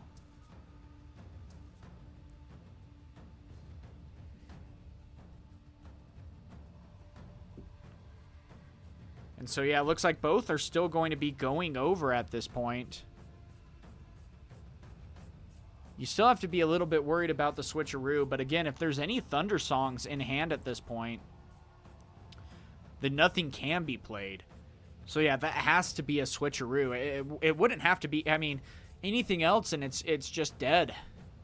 Because the Minotaur stops it from being able to be pushed back to base at this point. But still, 4 runes at the ready and 2 cards hidden. That is something to be watching out for. But still, Piercing Light coming in. That's going to be a step in the right direction, taking out everything on the board state. Gotta say, really love what that card is able to do. That is a lot of damage. 8 damage that was now dished out, being able to finish everything off, unless there is maybe a response here from the Draven. And if there isn't, that is 2 hidden cards that are also tossed to the wayside, and that is a big deciding factor here. And it looks like, yeah, that is going to be falling there. Why did he hide the... Huh, that's really interesting that he hid the fighter flights there.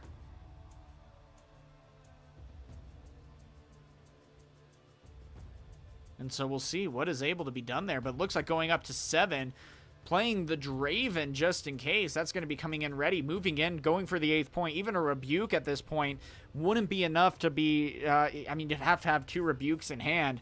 But Corey Millhouse has been playing this game masterfully and is taking game number 1. And so, yeah, just like that, guys, really well done there, being able to get that game under wraps.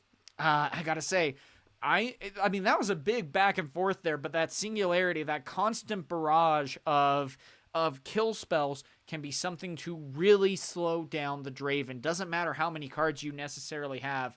If you're able to destroy those units each and every turn, you're just playing catch up at that point.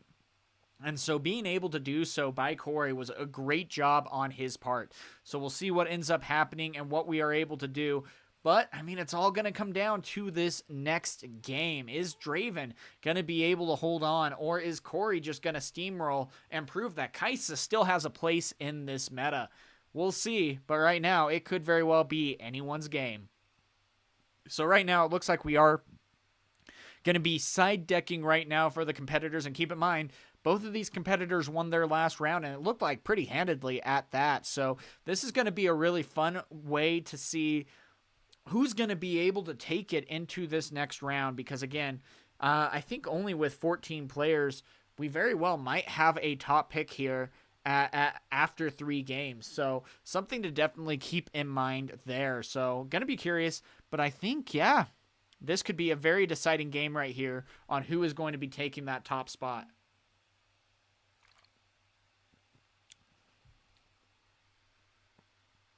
And so, yeah, it looks like right now, at least, that Padawan is really trying to debate what he needs to side in here.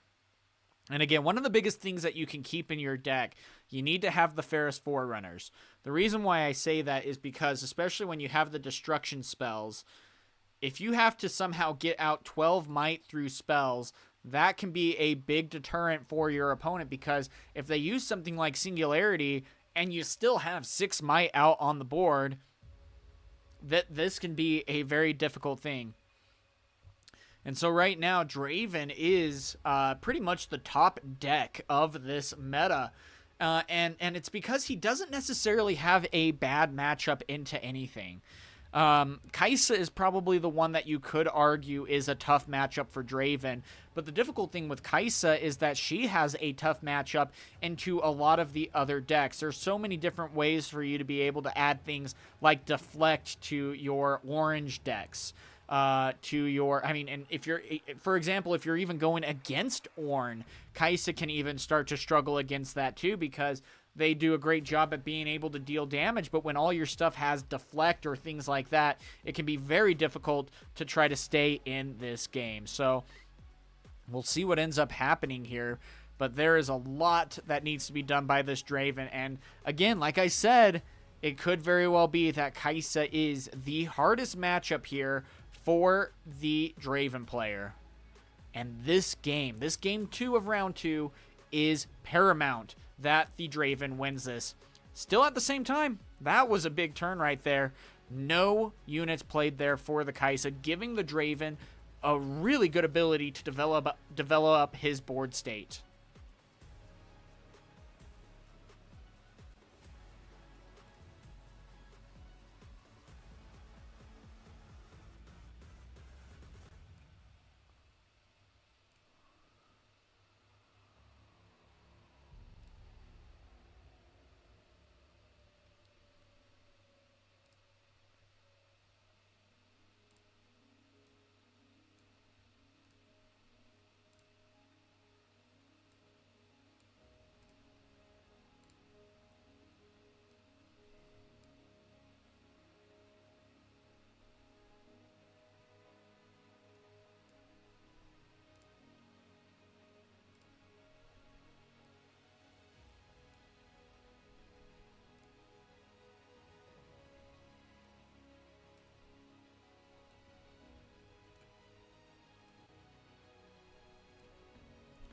So yeah, there we go. Already being able to create a gold and hold down. But the hard part is, do you then play out your Draven? Because again, you got to be a little bit worried about all the spell removal. And if you don't go for that, then what else can you do to be able to try to prepare for what is to come? But it looks like, yeah, the Draven is going to be played here. So any Falling Star could be a big game changer there, though you still need to be able to have a unit to be able to at least get out onto the board. And so right there, it looks like the Kai'Sa is going to be played, though not accelerated, as Padawan goes up now to 2 and potentially going to go up to 3 and be able to add some defenses down for when Kai'Sa is going to be attacking. Now, again, the one thing that I am maybe a little bit worried about for the Draven here is we saw how devastating the Singularity was. If there is another in hand, then this could be a very big... a very big turn here for the Kai'Sa player on the following turn. And there's the Ferris Forerunner. And so we'll see what ends up happening here. But as of right now, it looks like a Falling Star is going to be coming in, both pinging the Draven there to be able to take care of that. Then not only that, the Kai'Sa could be moving into Zon Warrens, just trying to get out some of the trouble cards that is plaguing his hand right now, as he is on the board. Now, of course, the Kai'Sa is going to be drawing first. Then the battlefield, Zon Warrens is going to be activating after the fact and allowing him to discard and draw another card. And we've already seen kind of the issues that he's been trying to get through here as he discards an angled shot. Kind of interesting that it is in this specific deck, but I get it. If you do want to try to get rid of the spinning axes, angled shot is going to be one of the best ways to do so. As it looks like the Ferris Forerunner is going to be moving in, though right off the bat, the smoke screen is going to be utilized, minusing 4 might from the Ferris Forerunner. So is there going to be any responses here on that? And we'll see what ends up happening here.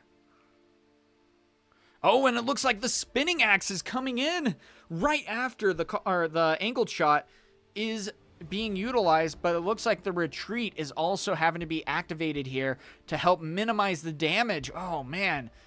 Because he had the runes to be able to play the called shot there, or the angled shot. Why do I keep doing that? You get what I mean. But yeah, that's a tough situation there.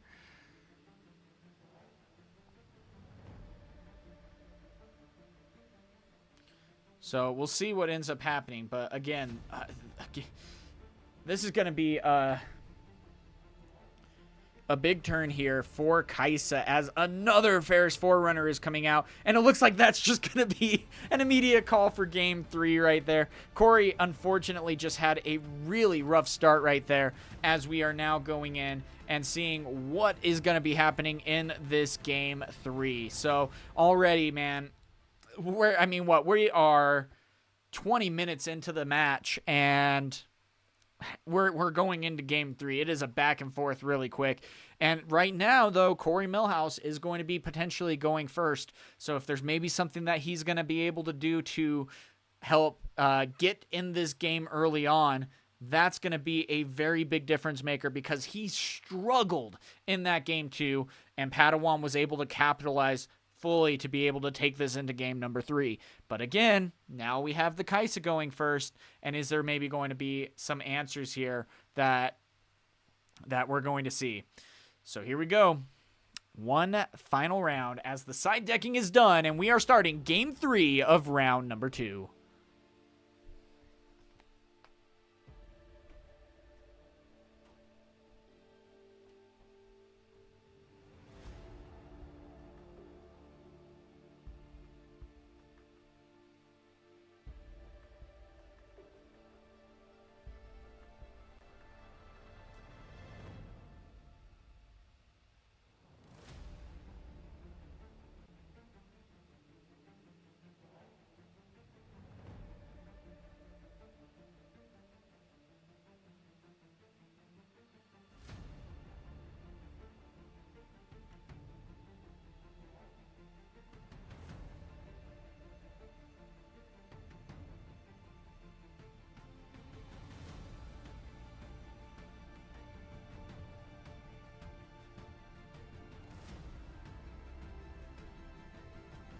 So with that, the beginning of this game is a bit like what we've already seen.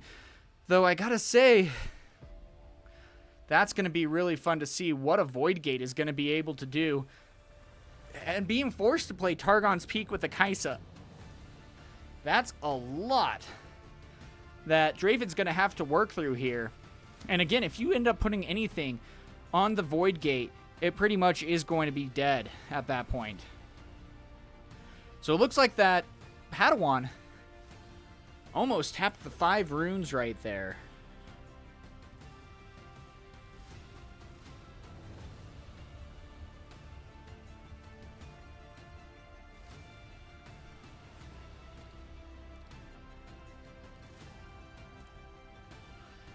But still, I mean, you gotta be imagining those 2 runes at the ready is so difficult to have to try to deal with, because it's like, you know, what do? You have a treasure hunter. So how do you then try to get into a battlefield? Because if you're going into the Void Gate, there's not much that you're necessarily able to do. So you're almost sending it to her death at this point. But it looks like Corey doesn't have the answer. So going to be going up to 1. And then with that, a Kais is going to be accelerated and coming in. Now, this could be the big thing. Was he potentially saving a spell for this interaction here?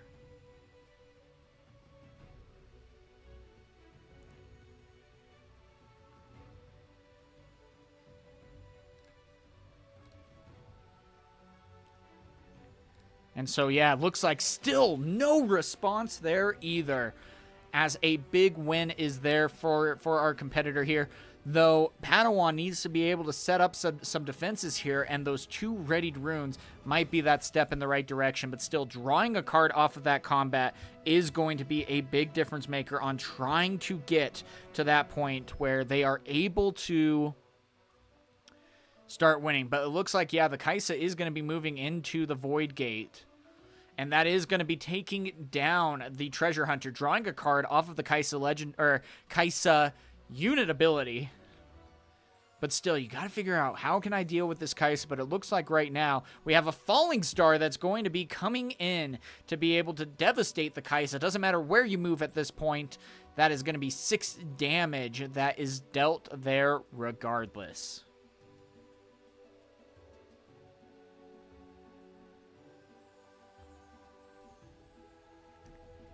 And so with a cleared board, looks like that is going to be playing out a Poro and a Watchful Sentry to be able to go into this next game. Or this next round, you know what I mean.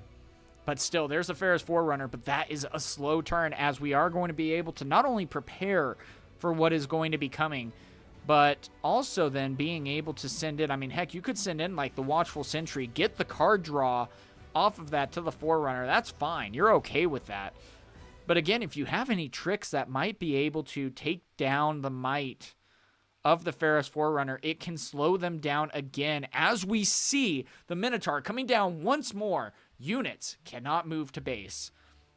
And I gotta say, I really like that Corey has included this card in his main deck. This isn't even a side deck card, but there's so many decks now that utilize movement. And so if you're able to really slow things down, especially when it doesn't have a power cost, that can be such a big difference maker. But it looks like already an accelerated Kaisa is going to be able to come in, so that could potentially be another 2 cards that are drawn at this point.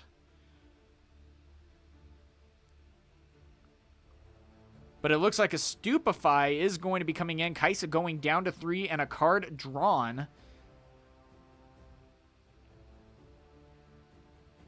And then that is also going to allow for another card to be drawn when Watchful Sentry dies. But still, that is 2 cards drawn. 1 for the Kaisa and 1 for the Combat 1. Such a powerful ability from Draven there. Seriously.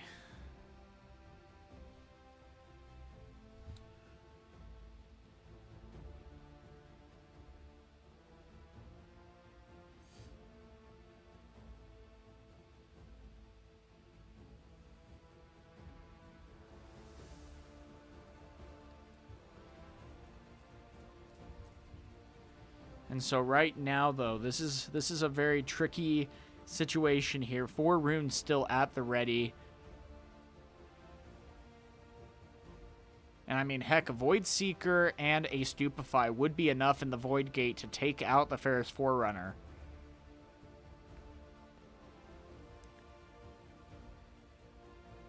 And it looks like a... Whoa! There we go with the Thousand Tail Watcher coming in just like that. Minusing 3 to everything. Though the tough part is, that's 3 runes that are still up at the ready here. So, I mean, you could see a couple of things that might be coming in. But right now, we have... What is that? I mean, that is 3 might up to 9. Oh, up to 7. Going back and forth there.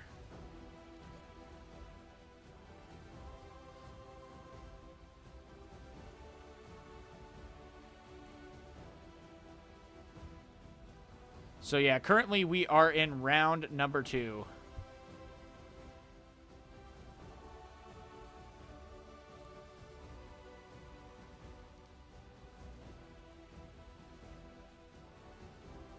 So we'll see what's able to be done here, but still, this is a very difficult situation, and these combats are going to be crucial for both of these opponents to be able to win out on their game. If the Thousand Tail Watcher is able to be dealt with, then we're going to be in a very big predicament, because it's like, well, not only now did I lose my Thousand Tail Watcher, my 8 runes that I've already paid for this turn, but on top of that, I now don't have, I still have to deal with the Ferris Forerunner.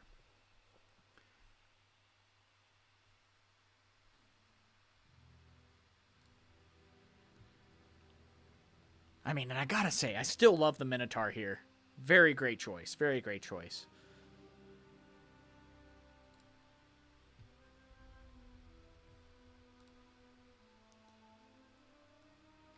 So, yeah, we had some really interesting lists. I mean, we watched a Garen versus Set. I don't know what was going on there. That was chaos. My therapist is going to hear about it, but, I mean, all in all, it was a really weird match there. I don't get it. I don't get it, but that's what people want to play, so I allowed. Oh, but that looks like that is going to be a big exchange there. That is going to allow Corey to go up to 5. Now, at the same time, he's going to be able to potentially have 4 runes at the ready. But it looks like the Kaisa is going to be moving in with the Plundering Poro. And that's going to be 6 might to 4. If there's any responses, if they happen to have the Spinning Axe or anything like that, we could very well be seeing no answers there. Oh, gosh. And it looks like the Kaisa is still going to be able to draw the card off of the Conquer here. And then 4 runes could very well be at the ready, as well as anything to potentially hide.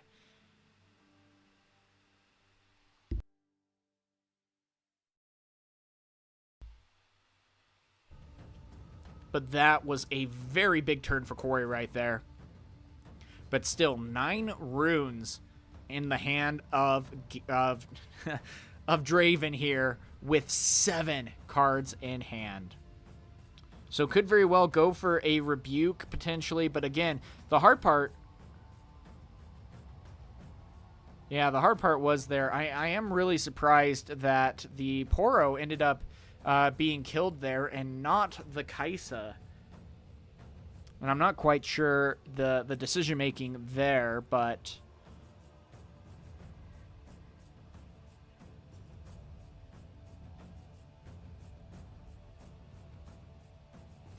But Corey is sitting in a really good spot here. So, could be having... Yeah, looks like a Spinning Axe is going to be equipped. That is going to be 6 going in currently to 9. And an Angled Shot is going to be coming in at that point to disconnect that Spinning Axe from the bot. And now it's in trouble here. Also, drawing a card off of that is going to be very helpful for the Kaisa, too. So is there going to be anything else, or is the bot going to lose this?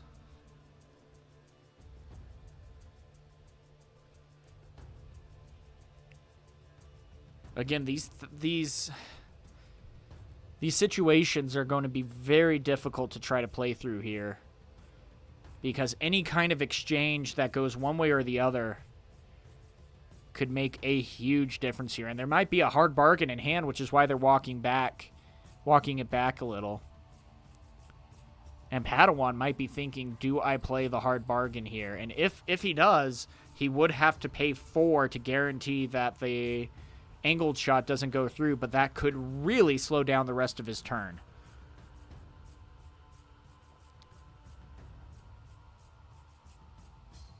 Because, yeah, it wouldn't be a rebuke.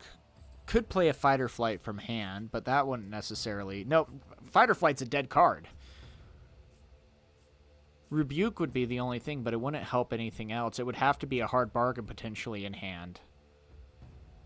So, angled shot, what it specifically does is it says choose a unit and an equipment with the same controller, attach that equipment to that unit, or detach that equipment from that unit, draw 1. And so it basically says, hey, spinning axe, yeah, you're back in base. So it can be something to really catch the Dravens off guard. And it looks like that very well might be what happened. And that was one of the hardest parts for Corey, was he had that card in hand, he discarded it, and then immediately ran into it the following turn. No, he had 4 runes at the ready. He had 2 left over, and then 2 for Targon's Peak, so he has a total of 4.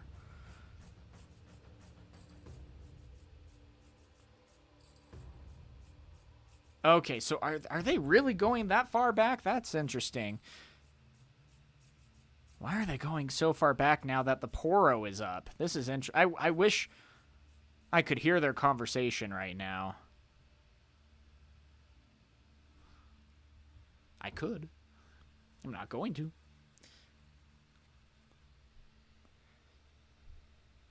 But the Poro is back from the dead. What is going on?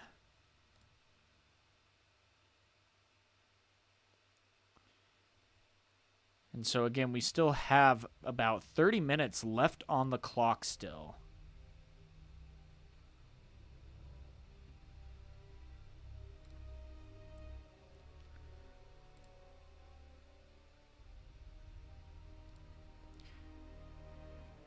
And so I am very confused what's going on.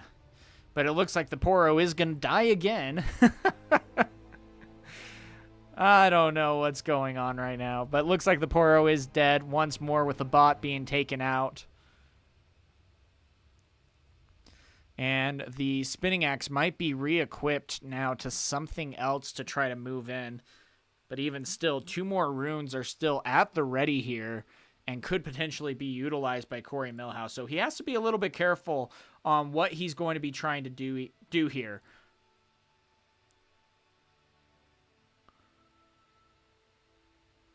So yeah, as of right now, though, it looks like the Plundering Poro, or not the Plundering Poro, sorry, the Pouty Poro, there's too many Poros, is now going to be moving in at this point, going for a total of 5, and then going in with a Rainguard to go in for 10 now. So a little bit of a surprise action here. But that is going to be 10-9, and if there's something that Corey Millhouse has up his sleeve, this could be a big difference maker. Even something like a smoke screen could help, but it looks like another angled shot in hand is going to be taking away the spinning axe and allowing that Poro to no longer be wielding a spinning axe. You'll poke your eye out, kid.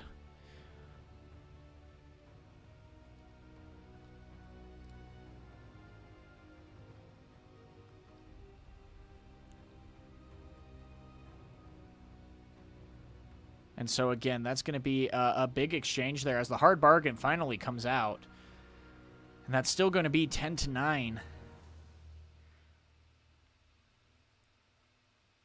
And it's like, okay, cool. Well, what can I do to then try to go against this? And it looks like the Raingar is going to be dying in this case, with the Poro still being left behind with 5 might left.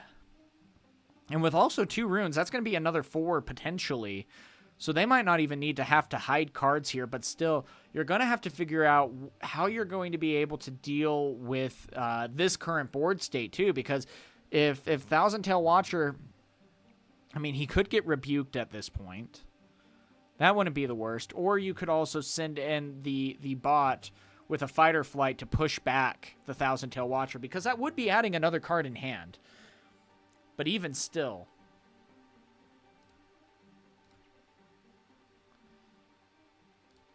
yeah, that's just a tough situation.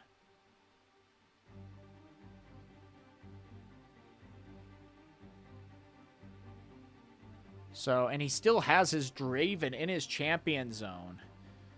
And so he could try to utilize that when he develops his turn if he so chooses. But again, anytime when he attacks or defends, he can recycle a red rune to be able to add 2. And he can do that 1 per combat. So if you happen to get them out of the battlefield once and then they attack right back in, then you can sacrifice another red rune, even though, unfortunately, it looks like there is only 1 left here on the side of Draven.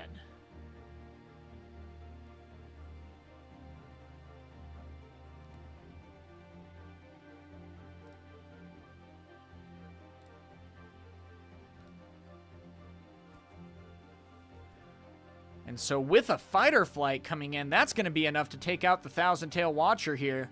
Great move right there, though maybe a little bit of a risk, as now it is 6-6, but the Draven is completely tapped out, and 10 runes with 6 cards in hand for the Kaisa. So, I mean, could get a couple of answers here. I mean, at this point, this would be maybe the time for you to hide a card here as the Draven player, which is exactly what's going to be happening here. And we're going to see what might be done here.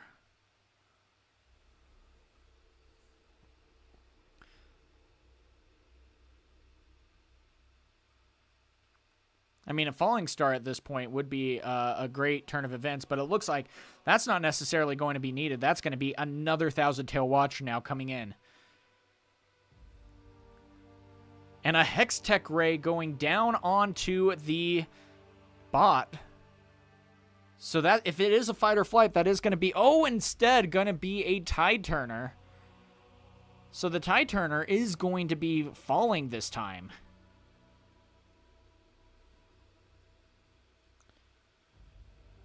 Oh, but that's going to be another Ride the Wind. Is that going to be the turn that actually gives the Draven the win and allowing Corey Millhouse to be defeated right there? It looks like that is exactly what is going to be happening. A Ride the Wind being the deciding factor to take over the other battlefield and score it for that winning point. That was a turn of events right there, and it looks like, yep, that is going to be the game. So a great finish there. I mean, back and forth as Padawan shows what he was made of, being able to make it to where he had, I mean, some really difficult situations that he needed to play through. So great job there as a competitor, and it's going to be fun to see what he's able to do in these coming rounds. Yeah, and that's the thing. Chaos is so strong right now that, yeah, it's been able to dethrone Kaisa. That's going to be the big thing here. And Kaisa is still able to give it a really good game. But, I mean, with all the movement, the rebuking, the moving your units back to base, and then accompanying that with Draven's legend ability, that already is a lot to be seen right there. So it looks like Padawan is going to be, of course, winning that round 2-1. And so we'll see what ends up happening here with all of that. So we're going to be jumping into another game real quick to see what we might have going on. So let's see, Cadius versus Ekpilot. Give me 1 second, guys.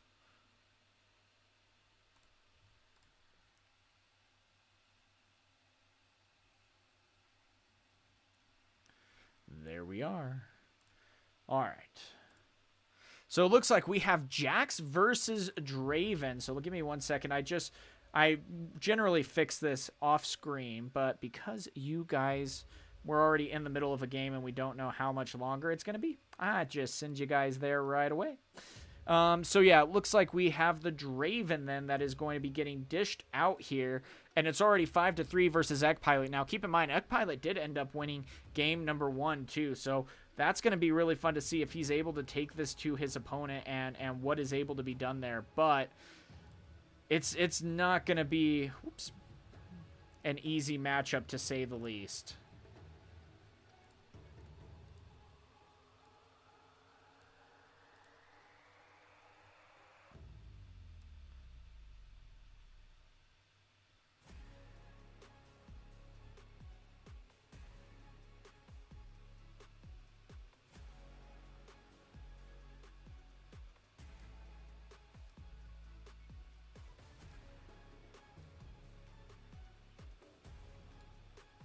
So we'll see what's able to be done here.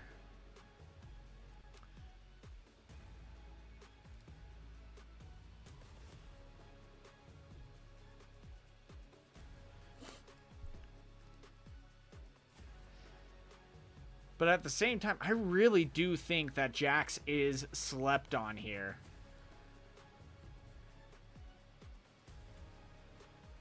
And and he's a very cheap deck to build right now, too. That's the most surprising part. His signature spell is so incredibly cheap. And he has a good Draven matchup. I really like what his matchup looks for Draven here. It's a really good matchup.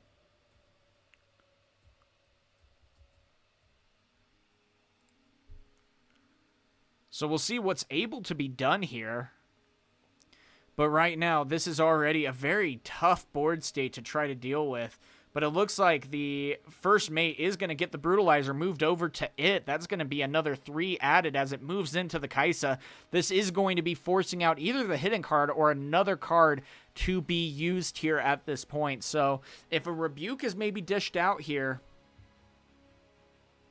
Nope, it looks like just a Fight or Flight. But still, that's a lot of knowledge right there. But a Defy is going to be coming in from the Jax right there, stopping that from happening, but still 5 runes left at the ready. Is there anything in the hand of Draven to stop this from going through?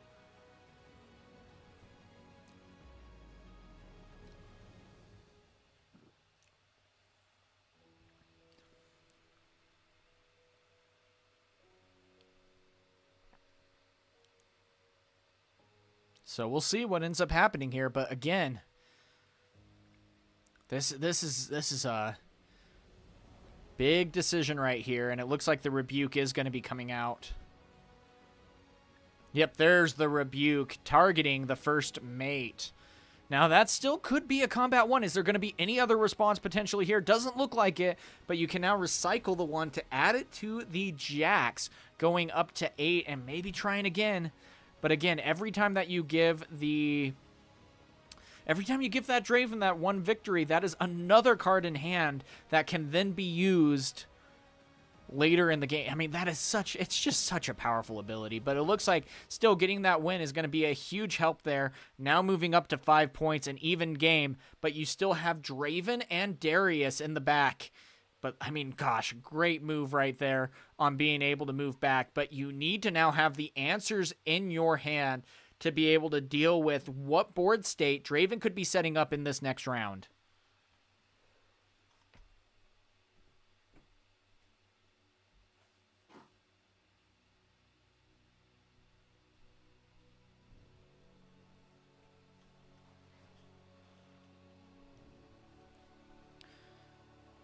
So yeah, we'll see what ends up happening here, but it looks like going to be going down to 6, and I mean, that is a lot on the board to deal with. And not only that, having 2 Ruin Runners out on the board is really good for this kind of situation, because that means the only cards that can be affecting units necessarily is going to be basically his own. So you can maybe add another Spinning Axe or things like that, but otherwise you're not going to necessarily have a whole lot that you're able to do.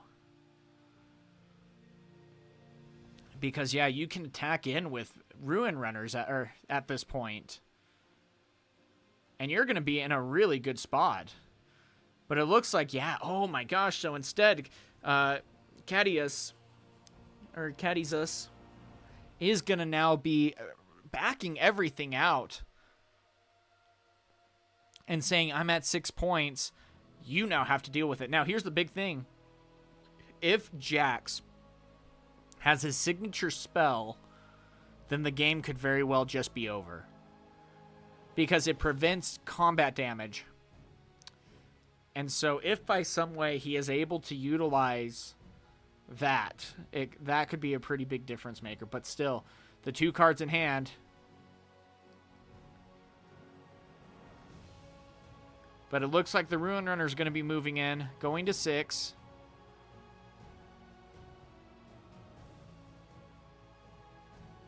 And then do you just stack up the other battlefield at this point? Now, the cool part is you can go with double Ruin Runner on one battlefield, and then you have to get over that might. Yep, it just prevents the next instance of combat damage to a unit. So they would have to spend essentially, but you could, that's the hard part, because you could send Darius in, he gets bounced back if he survives with how much might he has. And then you play 2 cards and he attacks right back in. But with Draven chilling right now, it makes me seem like he has a couple of really big answers in hand. But still also 1 Ruin Runner in each place and a Sona. Not that that's necessarily going to be a huge deal at this point, but still being able to ready 4 runes could be a big difference maker, as a repeated Desert Call is now going to be utilized here. Now you can pick where each one goes, so probably 1 in each battlefield would be my guess. Oh yeah, damage, not combat damage. Yeah, good clarification there.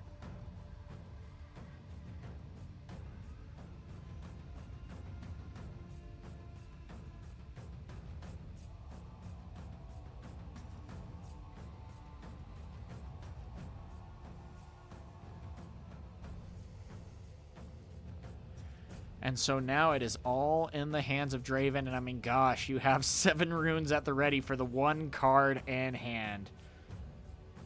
And so Draven currently is at... he should be at 7. But it looks like a Falling Star is going to start by taking out potentially the first mate and maybe like a Sand Soldier, or even just dealing 3 damage might be helpful there. That's 1 card played. So far, the Darius is not at 7 just yet.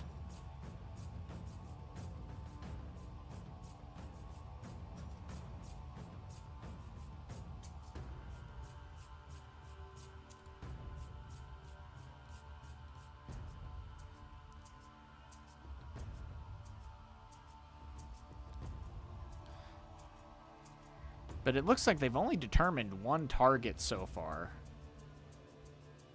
So, kind of interesting there. And I'm not sure what they're going to be doing after this.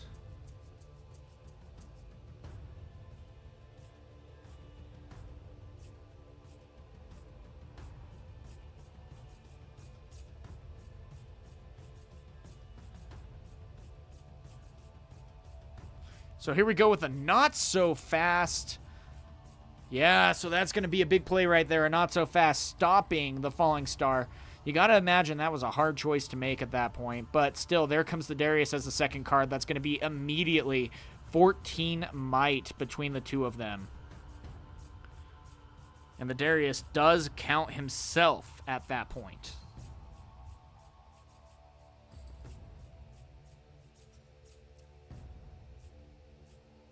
So great response right there. But again, now everything is all out in the open with a Rebuke coming in.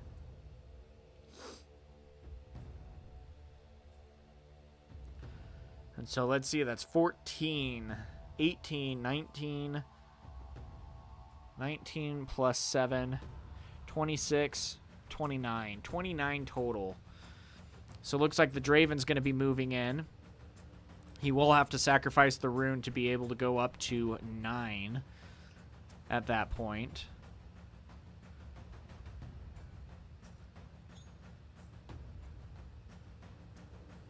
And then it looks like, yeah, the other units are going to be moving in at this point.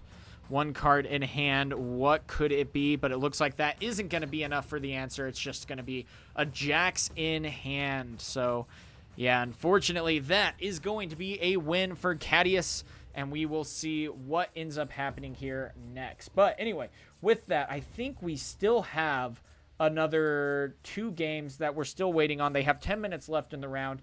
I'm going to be taking a really quick break, get things situated and things like that while keeping an eye on things. But all in all, we are going to be right back, guys, with round 3 starting here pretty soon. So we'll see what ends up happening and where this game takes us. But still, guys, stay tuned. There's a lot more exciting games coming your way.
Thank you for the subscribe. Not a huge deal, though. A little feedback on the layout of the stream. We can't see the stack on the right, so it's hard to tell what's happening. Yeah. No, that I have an animation that I'm still building for that. Oh, yeah, that's right. That's true. That was a really weird exchange that they had there, but yeah. Okay, let me double check a couple of things real quick and then we'll get back to the stream.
Okay, looks like we're waiting for 2 more to finish.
Alrighty, guys, welcome in. We are about to start round number 3. We have 4 minutes left in the rest of the game, rest of round 2 at least, and so we'll see what ends up happening. We're not going to be jumping into those games just because odds are it's going to be, you know, you hop in, you set it up, and you end up watching it for about 30 seconds. So, not going to be a big deal, but yeah, that was going to be really interesting to see what ends up happening now. So we have a couple of Dravens that are making their statements. And I mean, again, this is maybe one of the last practices that these competitors are going to get before their regional matches. I mean, I know I'm going to be going in for Vegas and seeing where that goes. I have cards here. I'm ready to build some stuff and see what ends up happening. I'm still trying to debate on what I'm gonna take here, but it is definitely a lot of fun. You know, gotta maybe try to take Civer to get that metal card and stop Terra from getting that one. No, I won't be doing that to him. I already promised I wouldn't. But all things said, we're gonna be going that route and seeing what we're able to do on all of that.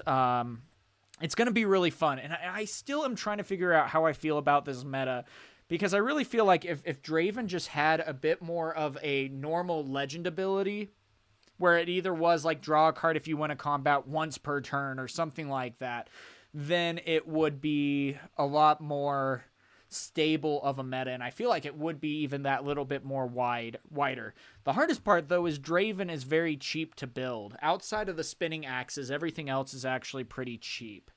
So we'll see how that ends up going. But good to have you guys. Oh, looks like Jack. Oh, that 10% is dropping.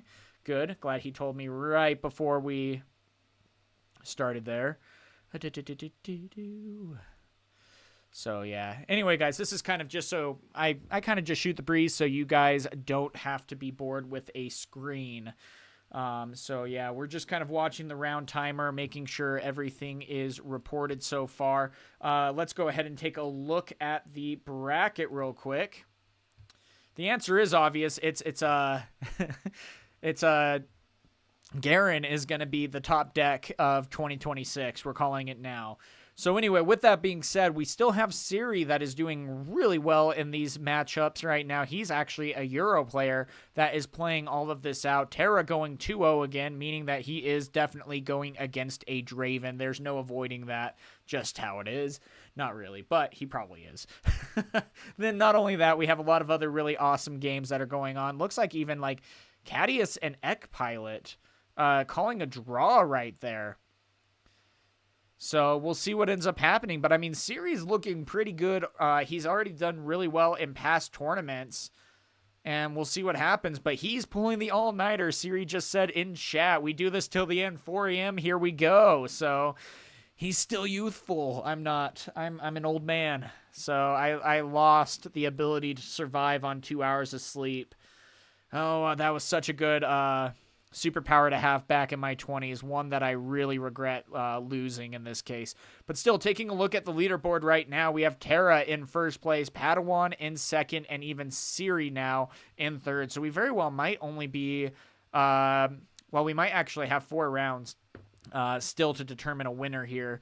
But we very well could just only be playing 3 tonight to determine who's actually at the top. So keep in mind on that. So we'll see what ends up happening there, but could be some exciting stuff. Again, we are still waiting for Beg 4 to be able to get that going. Time is now called.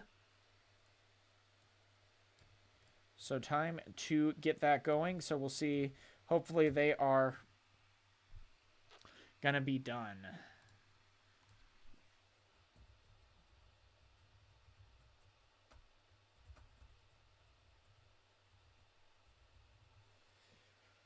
So we'll see what ends up happening. I post that in their own chat too. But anyway, guys, yeah, I really do like a lot of this meta. We did go to a locals last night, and it was a lot of Draven. A lot of Draven mirror matches, a lot of Draven just in general. So it's going to be interesting because this looks like this very well could be the League of Draven. And unfortunately, the hard part is that Riot has specifically come out and said, one, that they're not going to be changing the power of cards per se. They're only going to be doing erratas to make cards a little bit clearer on how they function. That really sucks. Because Draven, I think, is one of the cards that needs to be fixed, the legend ability itself.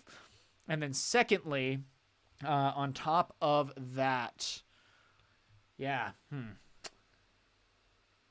yeah, and then even on top of that, it's just, I don't want it to just be everyone runs Draven. That's going to be the hardest part, and I really hope that we start to avoid that.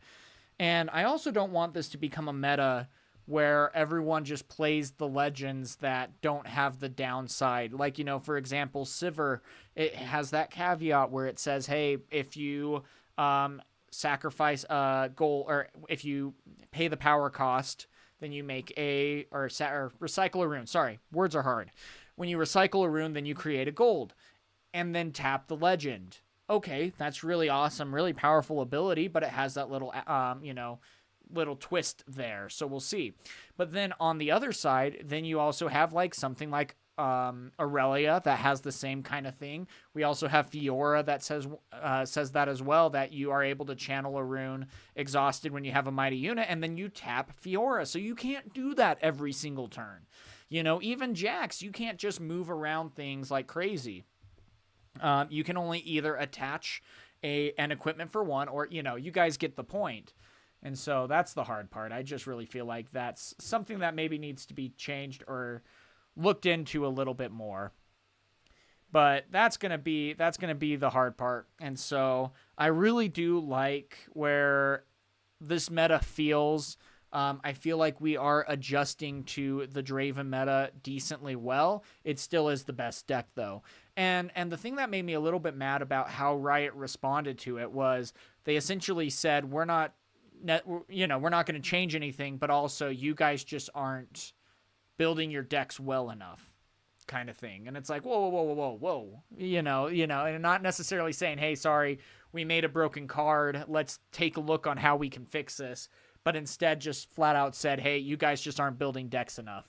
And if you want to see those kinds of comments, you can go and read the State of the Game article that they ended up putting out, or you can check out my YouTube channel. I do a video where we discuss that. So really fun stuff to see there. So again, we are waiting for the final round or maybe not the final round, but we're waiting for this game to finish between Beg 4 and Dario Lord.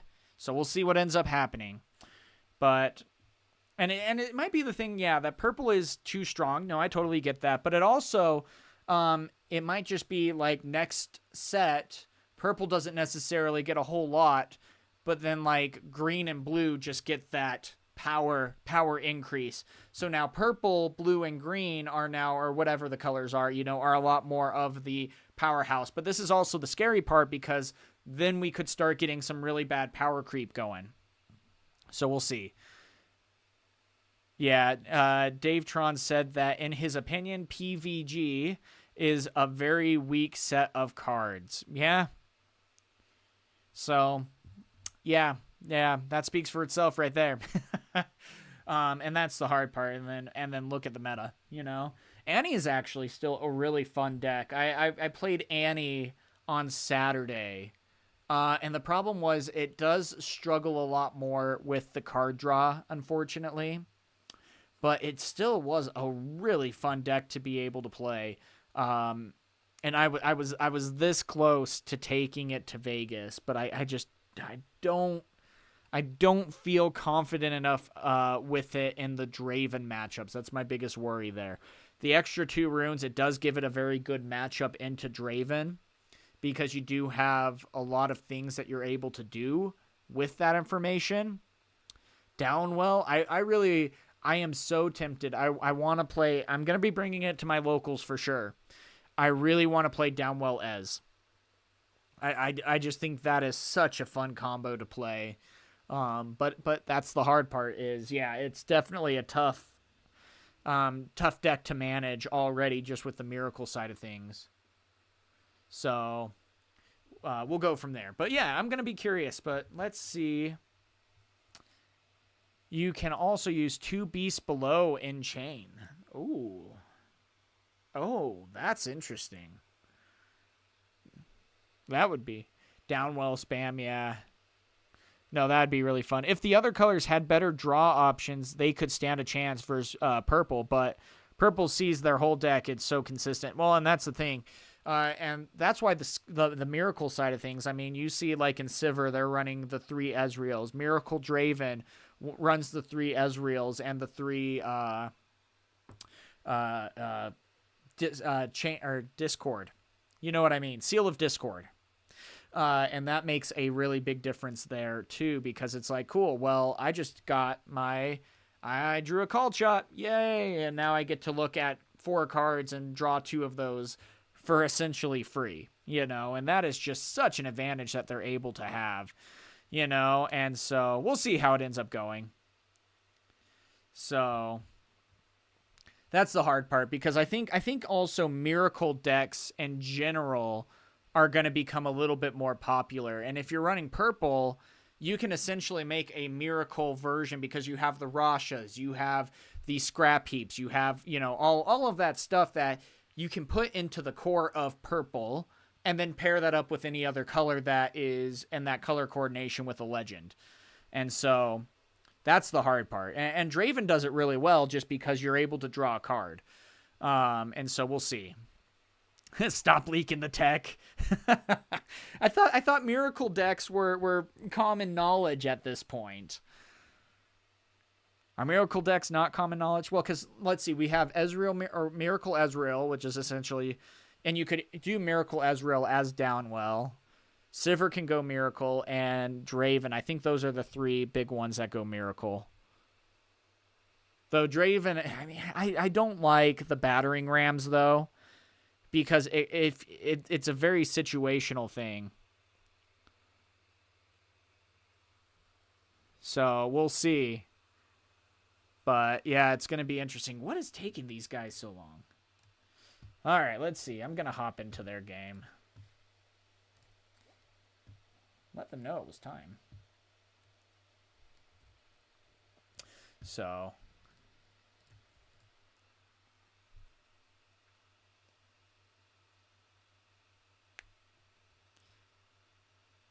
oh, so it's currently 6-6. Ezreal versus Draven Aurora. Holy crap, but it looks like hands are revealed and things like that. What is going on here, guys? Okay, again, we're going to be taking a look at this because this is the world we live in right now. There isn't necessarily... I've been trying to test... Let me actually pull that up. Don't look at my browser history. Okay. Actually, I do need to hide my email real quick. Look at an intro.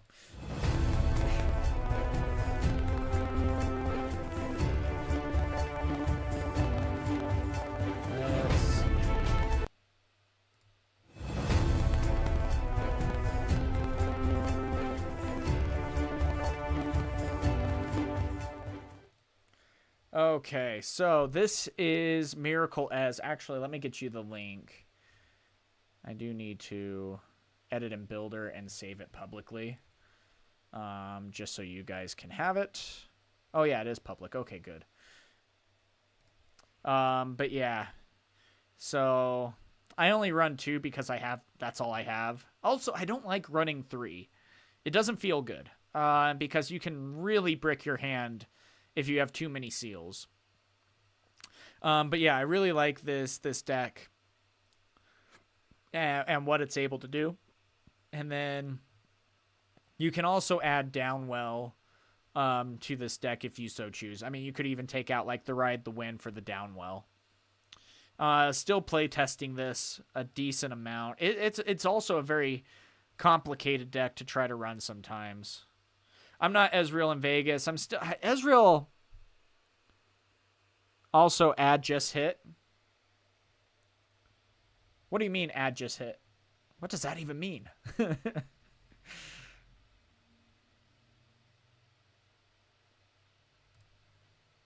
So let's see. But yeah, I really like the Ezreal build in general. I'm going to be playing Ezreal, but not necessarily in Vegas. The goal is to make day 2. That's going to be the biggest thing for me. So we'll see. But right now, I mean, I'm curious on what's even going to be going on here. Okay, so anyway, guys, you might meet my people from the local game store. Oh, cool. Miracle as seems like a weird choice. Yeah, feels like the point of the Miracle package is having ways to ready it / cheat mana on units. Yeah, that could be a good argument there, for sure. Arcane Shift. Ooh. Maybe you should play Garen. It's clearly popular. Yeah, no kidding. Well, and then Ride the Wind for the win. Oh, man. Okay, I'm actually kind of glad we saw that ending there. Holy crap. Yeah, there's no craziness right there. Okay, cool. What? Even running a Divine Judgment? What is this? I don't know how I feel about these choices. This is weird. But anyway, guys, okay. Looks like we are going to be going into round number 3, so I need to get that actually situated. That took a little bit longer than I would have liked, but that's okay. So round 3 is paired. Looks like it is going to be ending at 28 after the hour. So yeah, let's see what we end up having here, guys. That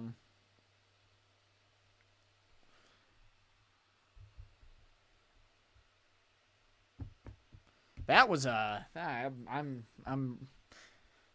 really curious to see what's going to be happening here in this next round. We are waiting for a match to be reported still.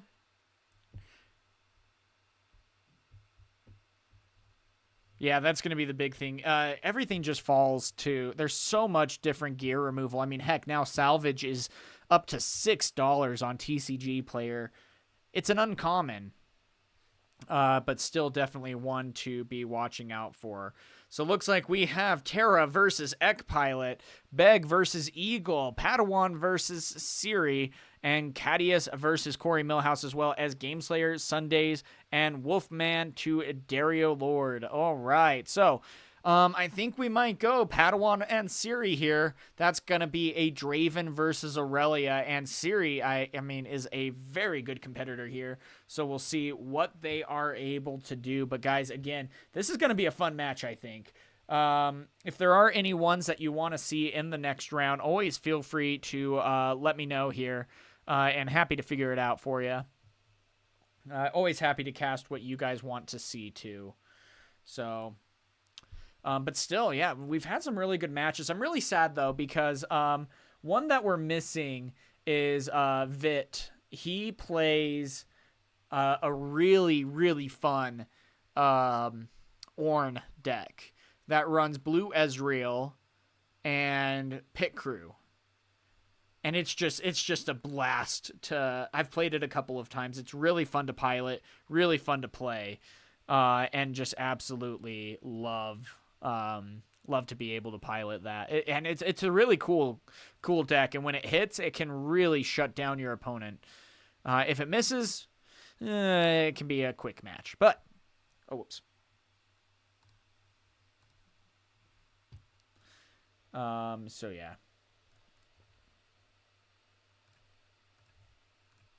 So we'll see what ends up happening, but here we go. We're going to be getting things set up here. Thank you guys for your patience.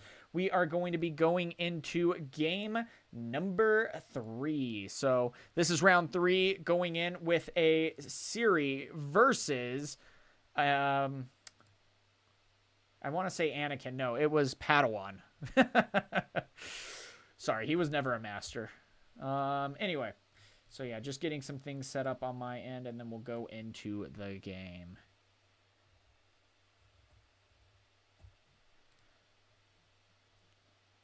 So, all right, so we got Aurelia.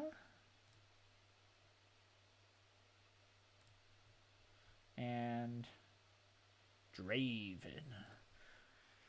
All right, guys, here we go into round number 3, as we are going to be seeing Aurelia, piloted by Ciri, going against Padawan. Now, this is going to be a tough matchup. One thing that Aurelia is able to do incredibly well is that she is able to avoid combats. That's going to be the biggest thing that is going to be difficult for Draven to have to deal with here. So that's going to be the big thing. But if also you're able to get rid of some of the options here that Aurelia is able to run with, then you're just going to see yourself in a lot of trouble here. So we'll see what ends up happening, but this could be a very difficult matchup for both competitors, and I really think that who ends up drawing better here is going to be the one that comes out on top. But let me know, guys, who do you think is going to be winning this match? Are we going to be seeing Aurelia or Ciri?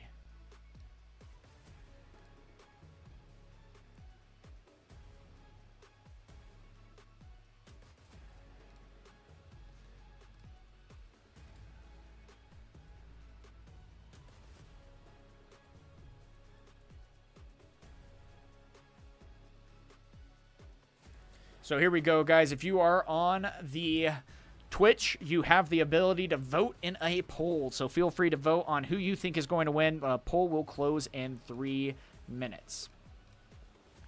So we'll see what ends up happening as we start this gameplay here. So likewise, at the same time right now, we have 4 runes up for Draven. A lot of times you just go and play your Draven straight out. That's why you try to utilize the Obelisk of Power here. Also, gotta say, really interesting choice here that Ciri is wanting to go with an Obelisk of Power come game 1. Again, maybe just that little thing to, if I win the die roll, awesome, I at least get the choice. If I don't, though, I can at least still potentially go second and be able to have an additional rune. So we'll see. But again, I really also like this combo. We have the Tide Turner coming in. If he so chooses, he could immediately gank over into the Reaver's Row and score 2 points here on this turn number 1. Likewise, though, on the Draven side, 2 treasure hunters coming out like that, you could be getting a ton of gold early in the game, and this is a very prime scenario for Draven to start running crazy. Because, again, it is just the move. So going into Reaver's Row and then immediately having to back out, you can immediately create a different gold at that point, as we have a Darius now coming in. So we'll see what ends up happening here.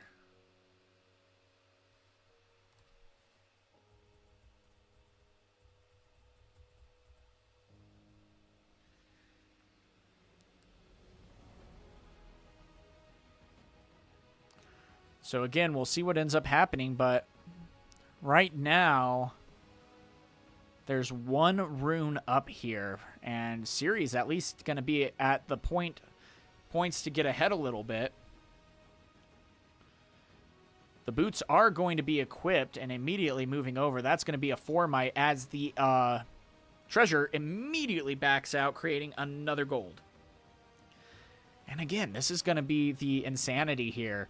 You're not going to have to sacrifice to the power that Draven has. Instead, your gold is going to be doing that work for you. But already, that is going to be a huge charm right there. Moving into Reaver's Row, there is going to be no backing out there in that case. But still, it's 4-5 right now. And so the Tide Turner is going to need maybe that little extra buff. If there is 2 runes potential, then you could maybe play a Discipline to try to get rid of that Draven. But if he is able to do so, that is going to be a great answer and a huge blow to Darius.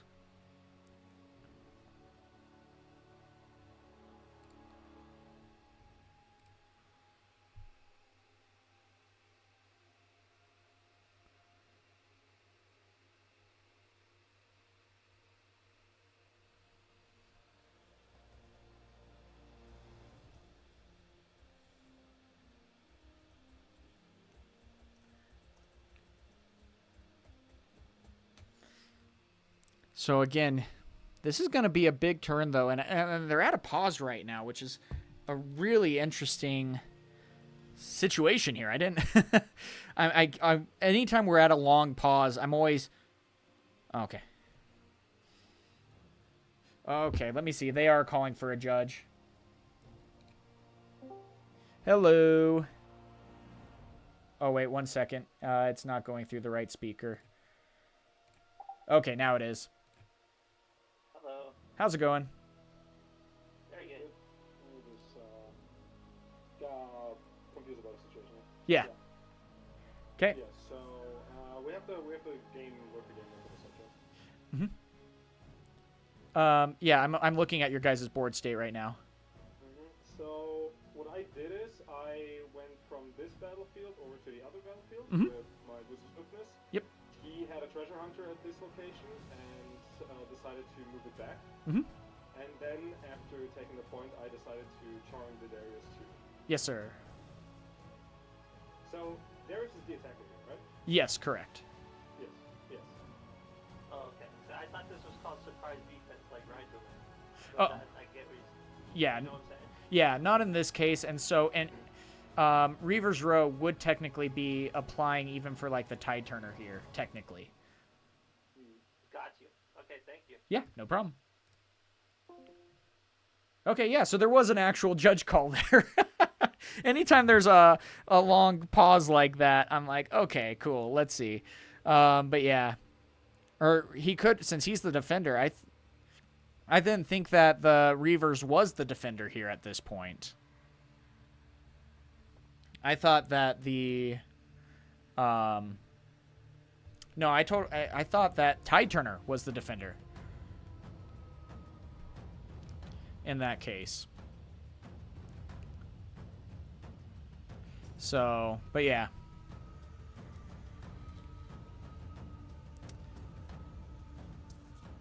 Yeah, he's the defender. Right?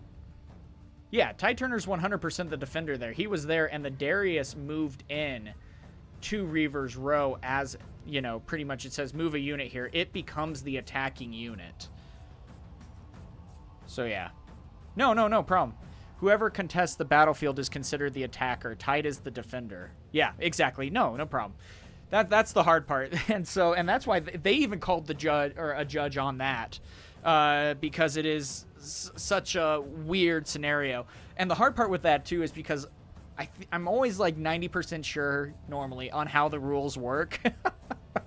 And then someone says a comment in the chat and I'm like, oh crap, how do the rules work? Am I right about this? But no, this is such a complicated game. That's the hardest part too. Even after reading the rule book, this is already such a complicated game. Yeah, he used Ride the Wind over and then charmed the unit in Ragnarok. So he was able to get the point, and then after the full showdown was finished, then he used charm to get the Darius in.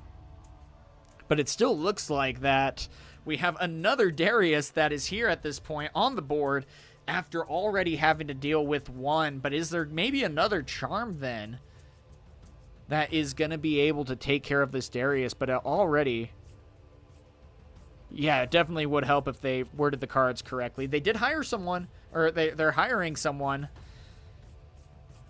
to be a word master. You know, to help reword everything correctly from here on out. It's probably going to be from set 5 on, should have much better wording, unfortunately, because I'm pretty sure they already have. I'm pretty sure they're already printing set 3 and set 4, if I had to guess. They have to already be printing set 3 for China. So there we go with Ride the Wind. Uh-huh. So it looks like, yeah, the Darius now on Showdown is going to be riding the wind. Now, the big thing is this Showdown over on Obelisk of Power is going to be resolving first. Again, I'm waiting for another judge call at this point. That's really funny. So we'll see. But yeah, it looks like that the point is still going to be scored here. But the Lonely Poro is now being attacked by the Darius. This could be a 0.1 here. But this could be a big risk too, because there's a lot of cards that could be making a big difference here, as a Fight or Flight is now going to be coming down, pushing the Darius right back to the base. Gosh, Morgana would be so cool to have in this game. I would play Morgana, but that's the hard part. That would be another purple unit. We already have enough purple in this game for now, at least. But Morgana would be really cool. What would Morgana be? Purple-green? Probably purple-green. Purple-yellow. Yeah, it could be purple-yellow. That is a good guess. I could definitely see that. And we know that Vex is going to be in set 3. So there we go with the Thunder Song coming out right there. So that is going to be stopping any cards from being played at this point. And so right there, the Tide Turner is going to be dying there. That's going to be a big shift right as a card is drawn off of that combat. So far, Aurelia has done a really good job at avoiding the combats or being able to capitalize on the threats on board. But even still, it looks like now the Darius is going to be ready, could potentially back out and switch places with the Treasure Hunter, which could be a great move, creating another gold for Draven to be able to utilize here. So, I mean, so far we're 10 minutes into the match, and it's been a really interesting series of events so far.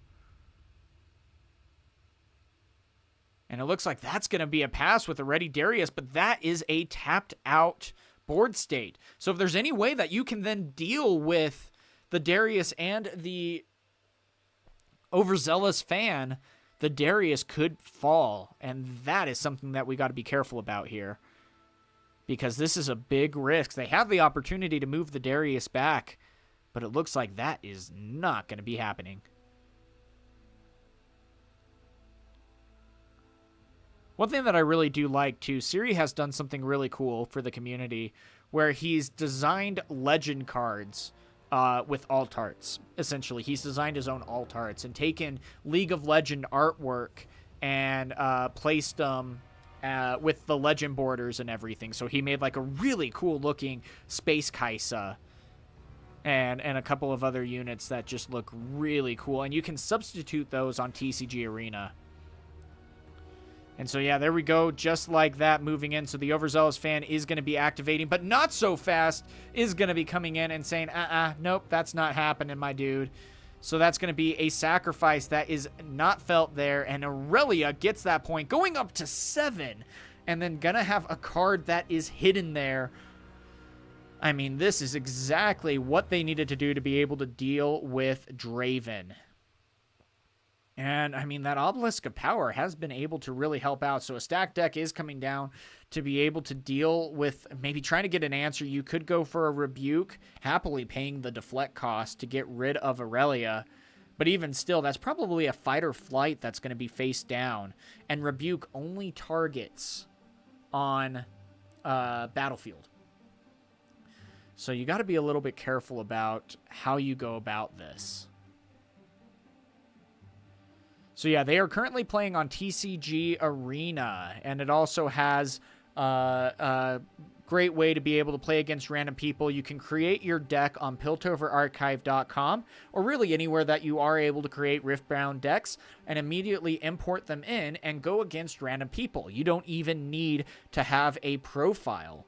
Then we also host a lot of tournaments going on, and we have a tournament that we play every Tuesday online. So good to have you. And yeah, thanks for the answers, guys. Thanks for helping him out. So again, though, this is a very difficult board state here, and I really feel like maybe the called shot just wasn't enough to get things moving, and going to be maybe taking a risk here as the Thundersong moves in. That's only going to be 5 might to the 6. The Fight or Flight is going to be targeting the Aurelia at this point, so it sounds like that the Aurelia is happy to give away a point and a combat at that.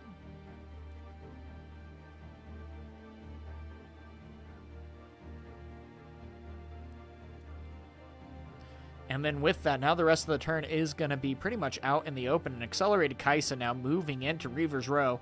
Does the Poro back out in this case? That again is also going to be another couple cards drawn. So it looks like the Poro is going to die. It did die alone, so it does draw a card there. But also so does Draven. Gosh, that is so tough. Giving your opponent an extra 2 cards. 7-5 though. And 1 card is hidden. Is another card going to get hidden at the battlefield?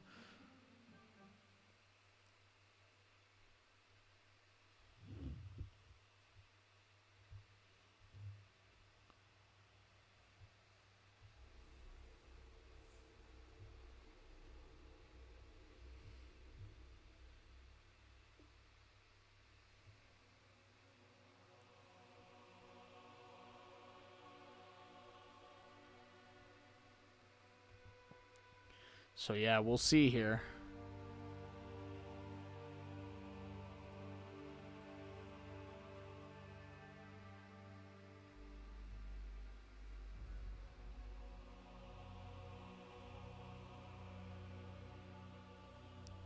So it looks like first battlefield has been conquered. If there's anything to ready it up, 4 cards in hand for the Aurelia.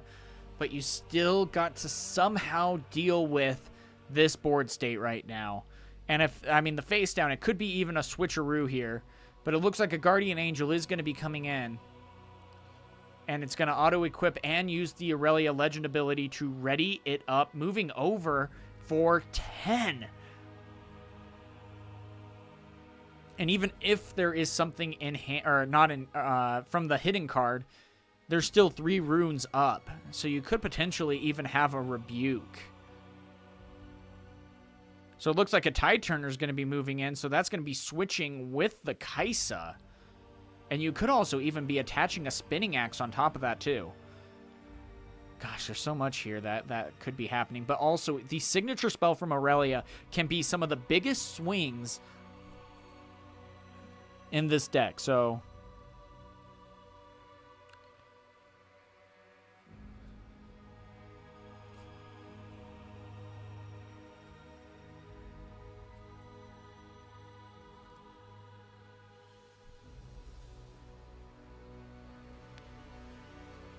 So, looks like that is going to be an exchange to take out 2.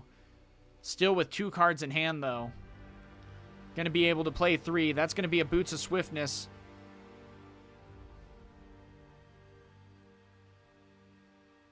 Though that is going to be able to be equipped, and a pass at that point.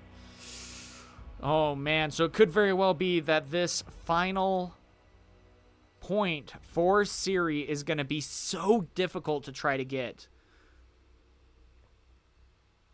And likewise, I mean, you could switch the Tide Turner with the Noxus Hopeful and put the Treasure Hunter over in the other battlefield and say, all right.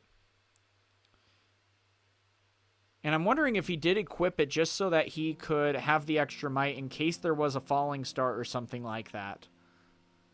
That's my guess, because he's adding 4, so he's out of range of falling star.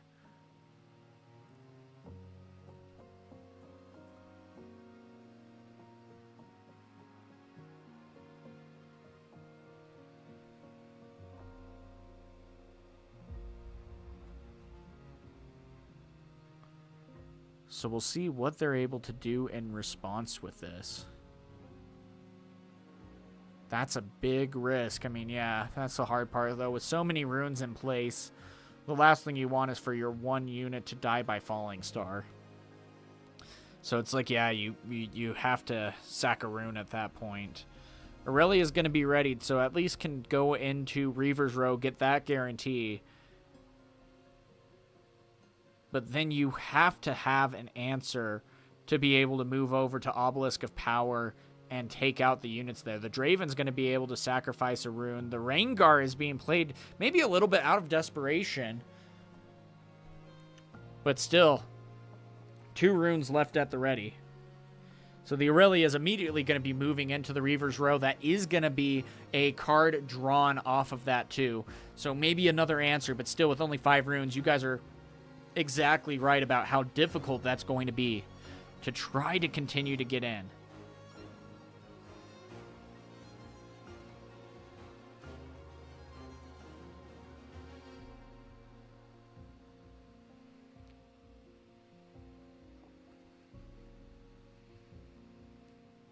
And so we'll see what's able to be done here. That's 12 might. That is a lot of might to be able to utilize here. But still, on the flip side of that, you got 6, 10, 12, 14, 17 total. And 2 runes at the ready for Draven. So, I mean, again, this is the final push here. You have to be able to score this. So Draven is going to be sacrificing a red rune to be able to go up to 6. And Aurelia is going to be sacking 2, going for a Rebuke, pushing away the Draven, though that's going to be a hard bargain coming in and stopping that from happening.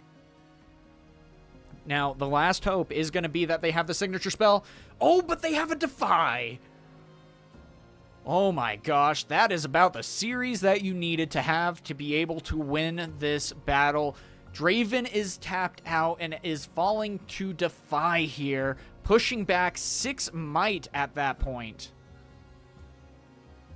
And so in that case, that might very well be enough. That's going to be 5, 7, 11 to 12 at that point.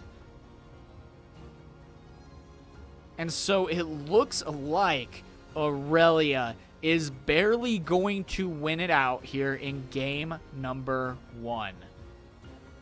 And yeah, it looks like they're showing their hands at this point.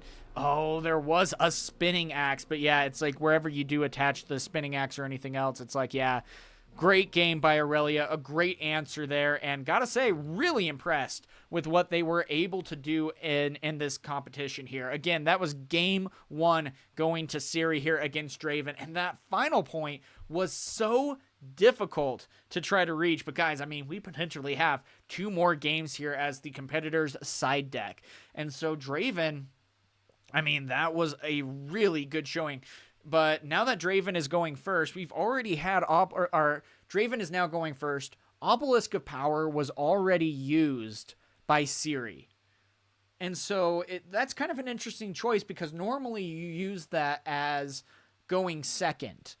And so I'm curious to see then what's going to be happening here if we continue on with what Ciri is going to be able to do. I mean, definitely one choice that he was okay with making. So, you know, he knows this matchup. You got to say this is the number 1 matchup that Draven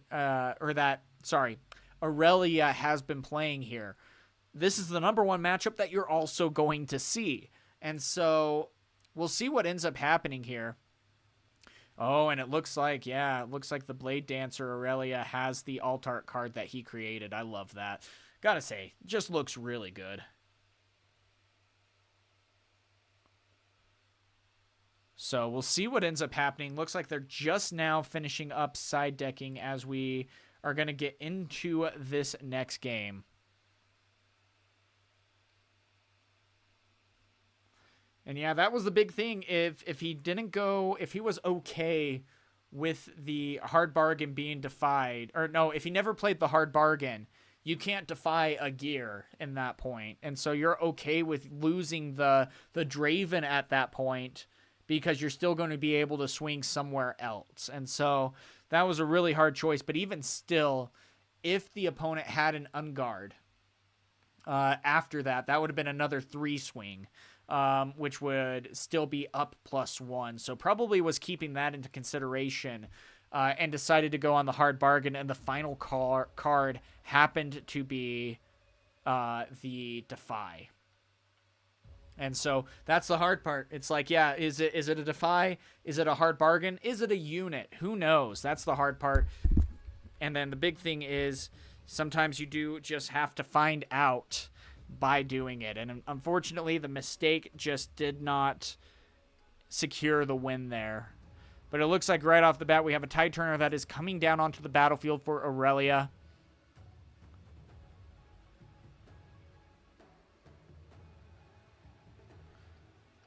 And then immediately for Aporo coming down and could go into the Zon Warrens. I really do. That's an interesting choice for the Draven there. I'm curious to see how that's going to pay off here.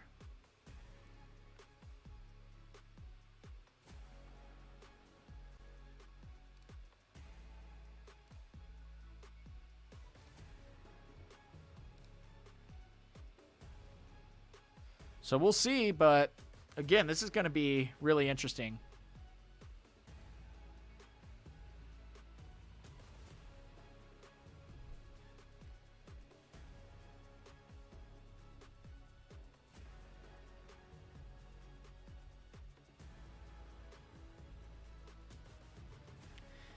And so right there, yeah, pretty standard opening so far for both competitors. Now, the big thing is you don't want to necessarily get out Aurelia right away in this case. You want to be able to have some kind of protections for her, either with the Guardian or otherwise. But it looks like a Fight or Flight is going to be used on the Draven. That's going to immediately be pushing him right back to base. You do have to maybe be a little bit worried about a Ride the Wind, potentially.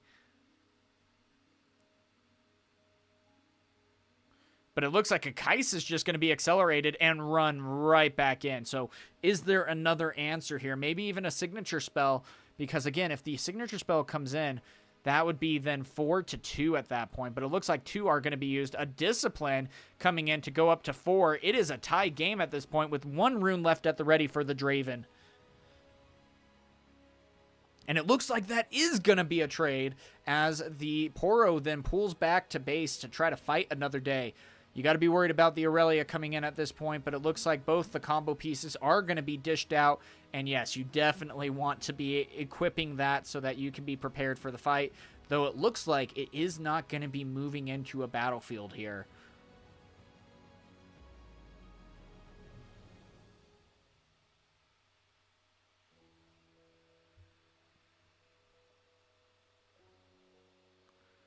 And so we'll see what ends up being played out here, because Draven is giving a chance now to develop out his board. He can conquer both battlefields.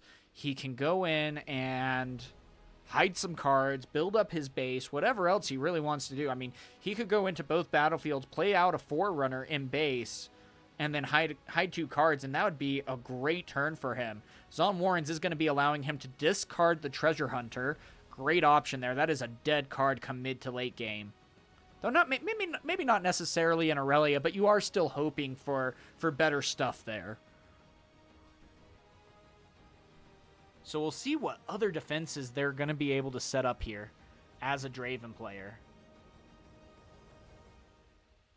Oh, and it looks like a Mind Splitter to be able to take a look at the hand and remove 1 card. 2 Defies, a Flash, and a Fight or Flight. Ooh, that is a tough choice, though.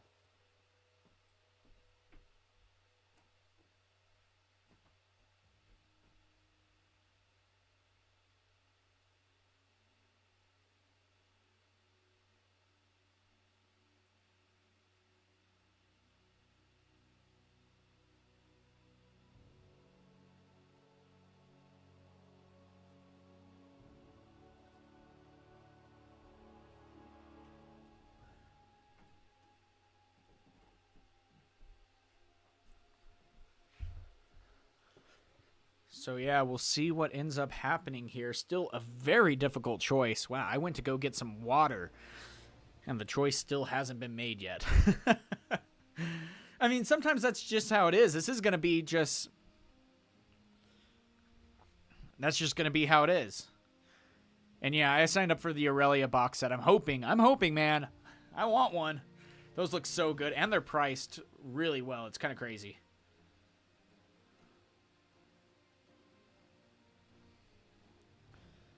So we'll see what ends up happening here. But right now, that 7 is potentially very difficult to try to overcome. Now, I do love the Sunken Temple here, being able to, when a unit it conquers that's mighty, you're able to tap one to draw one. That's going to be very helpful here for Aurelia. But there's a lot of work that now has to be done to try to get over to the Zon Warrens, to try to get points going. If we are able to get like a Boots of Swiftness, that can really help. The Draven is completely tapped out, but you're still hoping for some... And that's the hard part too, because yeah, usually there's only one Boots of Swiftness in the deck. You can run 2, but more often than not, people are opting to run 1.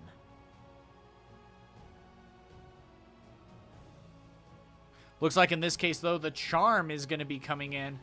Now, the selection is going to be the Draven. Interesting choice there. Can still sacrifice a red rune to be 6/6. And honestly, you might almost be okay with that trade,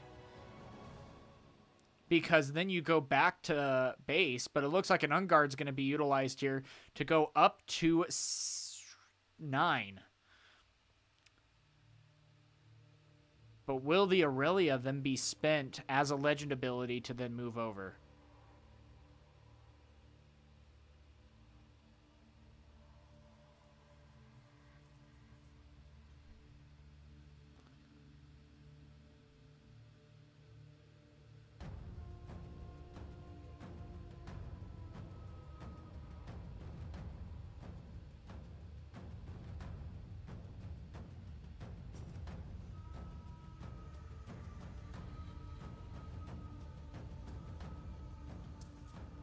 So we'll see. I mean, again, this is a very difficult scenario to try to fight in. But it looks like the Flash is going to be coming in to moving it back. That will be allowing Aurelia to be selected and then move into the other battlefield. But also, you might just be opting to stay in the base and allow for them again to set up.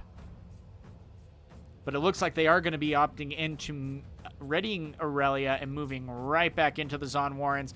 That's going to allow a card to be discarded and drawn. That's 1 Defy left in hand.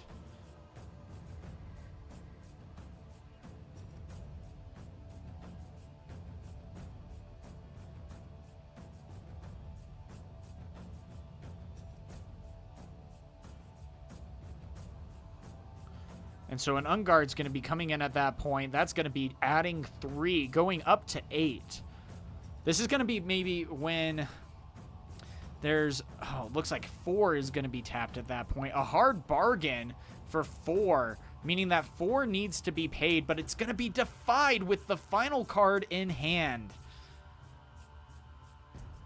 And this is for all the marbles here. I mean, if Syria is able to win this battle, that is going to be a huge victory there. Now, there's still 2 left. There could be another hard bargain at that point to defy that, but it doesn't look like that's going to be the case.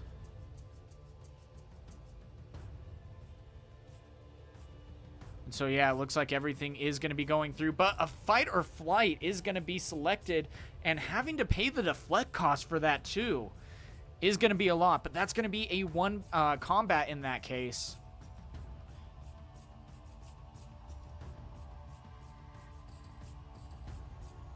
And it looks like they're just flipping and flopping on what rune they want to channel.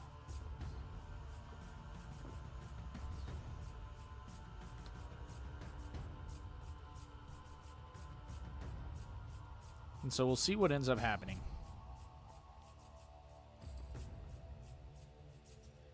And it looks like, wow, even discarding an overzealous fan. I mean, I am a big proponent of that card. especially for what it can do. But also, if you select Aurelia, you have to pay the deflect cost. But still, right now, Ciri is struggling with cards in hand, but the Sunken Temple is making such a difference here. But that's it.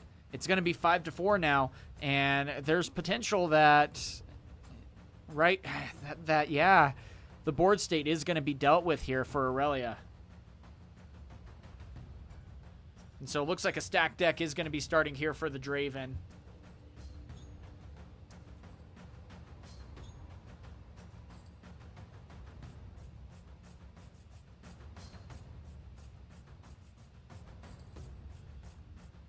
So we'll see.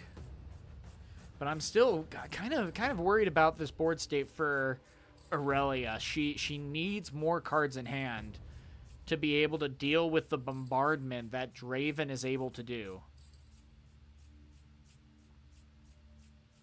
And it looks like a Darius is going to be a step in the right direction.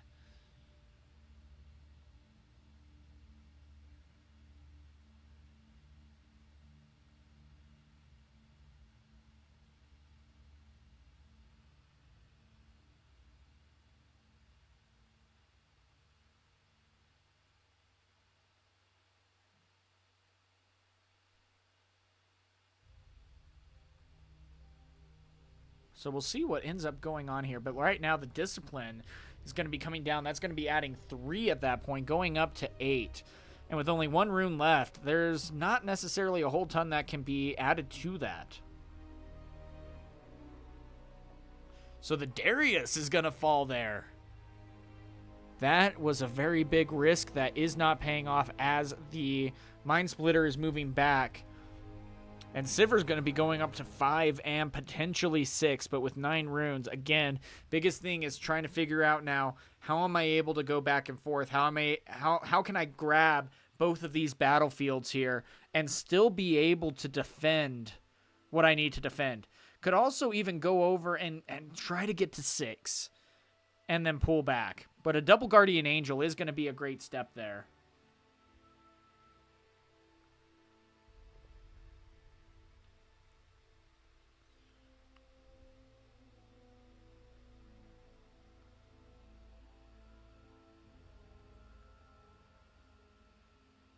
And so, yeah, right now the Ciri is moving back.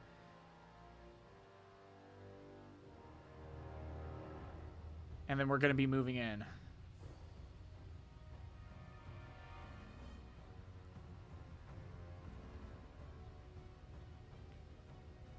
Oh, man, and then even having out a Thundersong, though it's not necessarily powerful at this point. It's not stopping anything from happening. It's not like you have a charm that you're able to use as Draven, and so you're kind of just playing the Thundersong as a unit to try to utilize here. So going to 7, both battlefields are going to need to potentially be taken at this point if the Noxus Hopeful does go into Zon Warrens. And again, for those of you just joining us, this is going to be game number 2 with Ciri as Aurelia taking the first game. But still, this has been such a back and forth here. But it looks like a card is going to be hidden on the side of the Mind Splitter. 11 runes at the ready, but again, you need the cards in hand for Aurelia to be able to answer what Draven potentially has, and you got to be worried about the Spinning Axe, the rebukes, whatever else could be coming, because there's 2 runes left at the ready, and as a Draven player, you happily play or happily pay that cost. So again, this is just going to be a very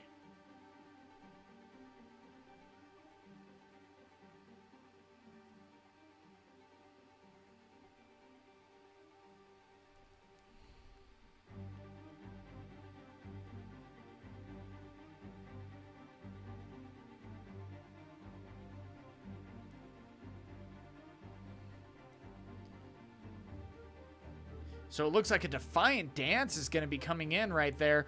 That's going to be a big 5 might swing, moving the Mind Splitter down to 5, and Aurelia getting a nice 3 boost right there.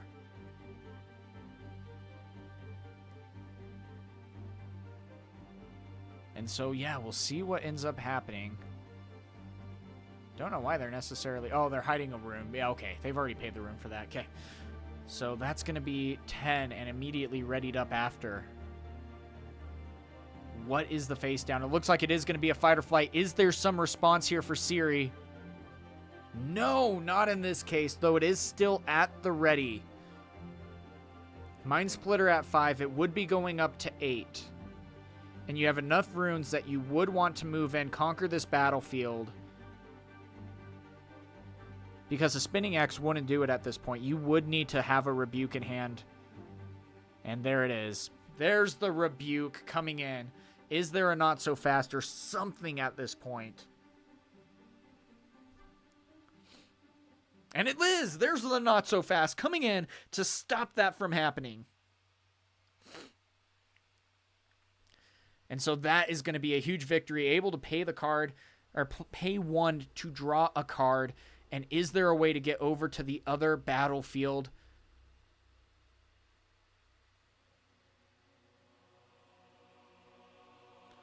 And so it looks like there's the Boots of Swiftness coming in. Aurelia is going to be selected. That rune is going to be so happily sacrificed there as it goes into the Noxus Hopeful, going up to 7. There is only 1 card left. Discarding the Rebuke, though, that hurts. That really hurts. But there's a card now that is hidden. And Aurelia is going to be finding herself at 7. And I mean, gosh, with both opponents here.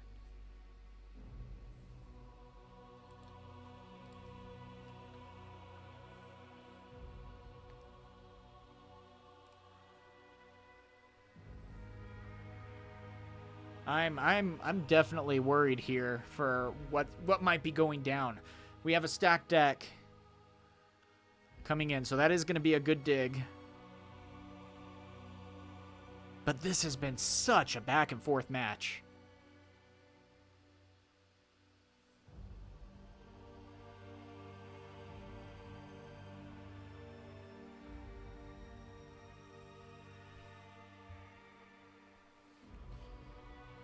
So we'll see what might be able to be done here. But it looks like the Thundersong is going to do a full send. And is going to be adding a cleave to that. So that's going to be a +3. So going up to 8. Though any response, it looks like a fight or flight is immediately going to be dished out here. And is there anything else? And it looks like Ride the Wind is a great answer. So it's still going to be coming in with the 8. Though the Aurelia is going to be pushing back with the Guardian Angel. Now, it can go in, attach the Guardian Angel, and then still be able to move over to the other side. So there has to be a hidden card here, a fight or flight, to be able to stop this Aurelia from winning the game. Now, he drew 1 for winning. I'm not sure if he drew 1 for being at 7, though, and he would need to have to discard with Zon Warren, so that's a very tricky situation. And if he has 2 good cards in hand... Yeah, I mean, I couldn't imagine. Sometimes those are the hardest choices in the game. Yeah, it looks like Overzealous is... Oh, that is a tough choice. But you can't play it at this point. You only have 1 rune up. And that is going to be a pass. No hidden cards. The Aurelia is going to be able to move into the Zon Warrens. But the hard part is they are going to have to discard and draw the card. So the Thundersong is going to be destroyed. Drawing a card and discarding 1. And yeah, happily... Oh, a sneaky deckhand even. Interesting. But the sneaky deckhand is going to win it out anyway. Oh my gosh. So what an interesting win there as Ciri ends up taking it 2-0 right there. So, I mean, I just got to say, that was already just a really surprising match. And you get to see that Draven can really struggle into the Aurelia matchup. That's not something that, you know, you normally see. But the hard part is Aurelia is such a difficult deck to pilot because you saw how tight that had to be, and they were top decking for a lot of that. Sunken Temple was a huge MVP for Ciri that game, but still at the same time, you had to be so meticulous in playing into the Draven answers that he's able to utilize while also not giving him a lot of card draw from winning combats. And so great job from Ciri right there. And I gotta say, that was just a really well played match. So let's see what we have going on here. We do have a couple of matches that are reported. We're still waiting on 2 others: Eagle versus Beg and Wolfman versus Dario Lord. And again, Dario is going to be the Garen player. He's the one that is kind of taking a little while to be able to play here, but that's perfectly fine. We'll see how that ends up going. So with that, though, I think we're going to go into Eagle Eye and Beg and see what they are able to do.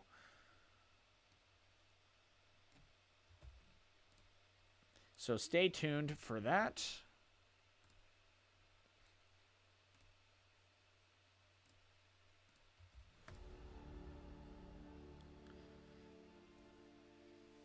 As we go into another Aurelia match. So kind of interesting, actually. I do like that. So let's see.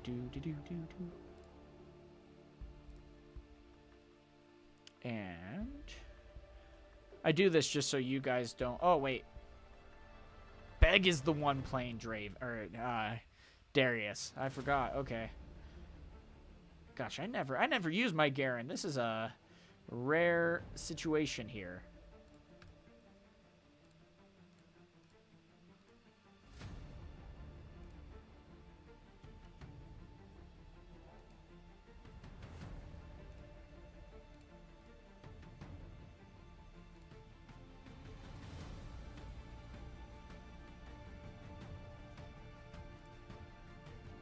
So really good game from both opponents in round 3, and we are still here watching the clock as well. I think there's 15 minutes left on the timer for the round, and then we are going to be going in and telling players to start their turns.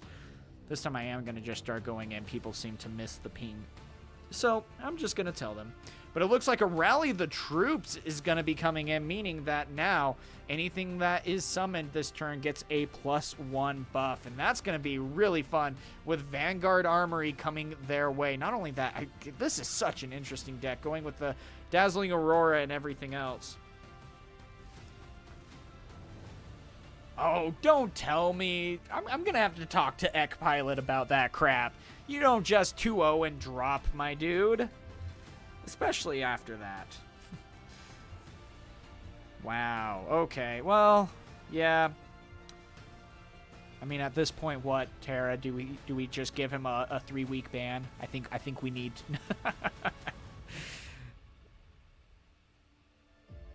So, and here we go with Commander Ledros. I mean, this is such a weird deck. I love it, but it's so weird. He pulled a Dr. Rick. He's going to play World of Warcraft. So, I mean, gosh, what even is Beg for? Okay, so he's 0-1 right now. Or no, he's not 0-1. We just need to F5 that.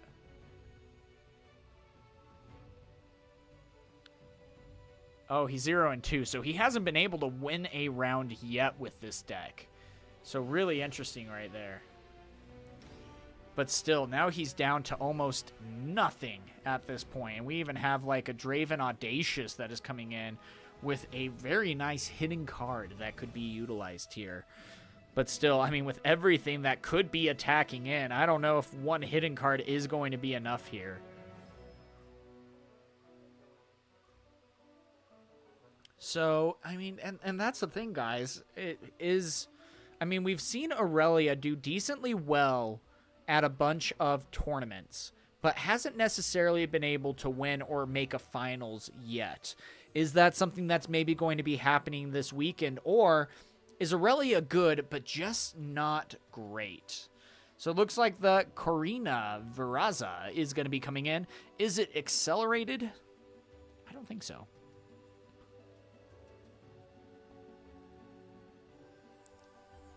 Oh, wait, is that off of the... Oh, that's off of the Dazzling Aurora.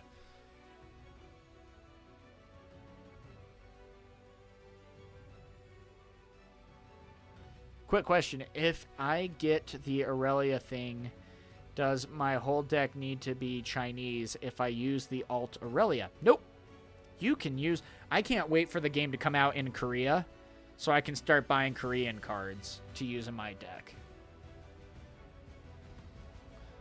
So it looks like we have a Discipline coming in to add +2 to the Draven Audacious after using the Fighter Flight to send it back into base, so it's still going to be at the ready. And that 8 might could be the final push needed to be able to go in, but you got to be worried about those 2 runes, because if it is a Hidden Blade, that can be the deciding factor too, because that would be, yeah, killing a Draven in combat, and that would be another point for Beg.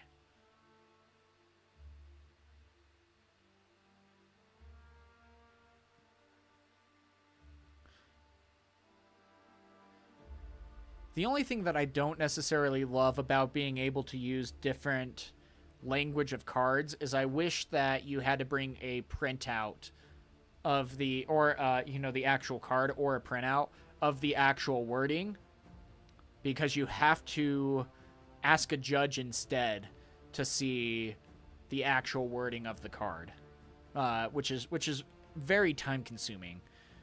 So I hope they kind of change that rule so that you have to bring the cards. You don't have to have them out in the open, just on hand. No Rek'Sais today, unfortunately. No Ornns either. I miss Vit. He always played Ornn. He was so fun to watch. But yeah, it looks like that's going to be the game, as Eagle Eye is going to be winning on that combat. Nothing to be said or done. And that is going to be a great win for Eagle Eye. So, yeah, guys, I mean, again, this is going to be a lot of fun. We could be going into our final match here pretty soon. We only have, again, like I said, about 10 minutes. Wolfman versus Dario Lord. So we'll see what happens. But Eagle Eye took that as Aurelia at a 2-0. So, again, it looks like we do have one more round that is going to be coming our way. So we'll see on what's going to be taken here. So, but with that, guys, we are going to be taking a really quick break. I'm going to be watching seeing what is going on with the final round. We are 10 minutes from time, and we are going to be going from there. So stay tuned. We have the final round coming for you guys here momentarily.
All right, let's see.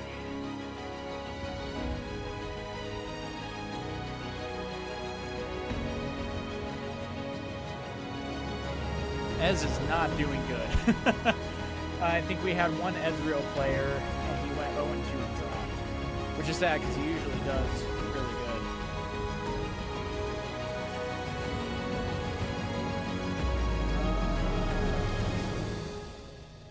Judge request. Would like to drop from the tourney. Okay.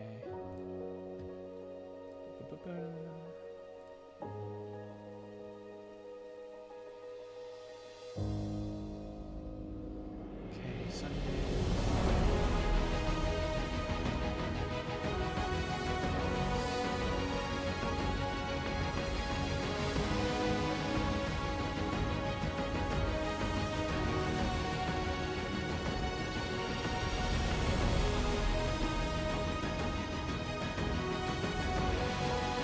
We're almost there.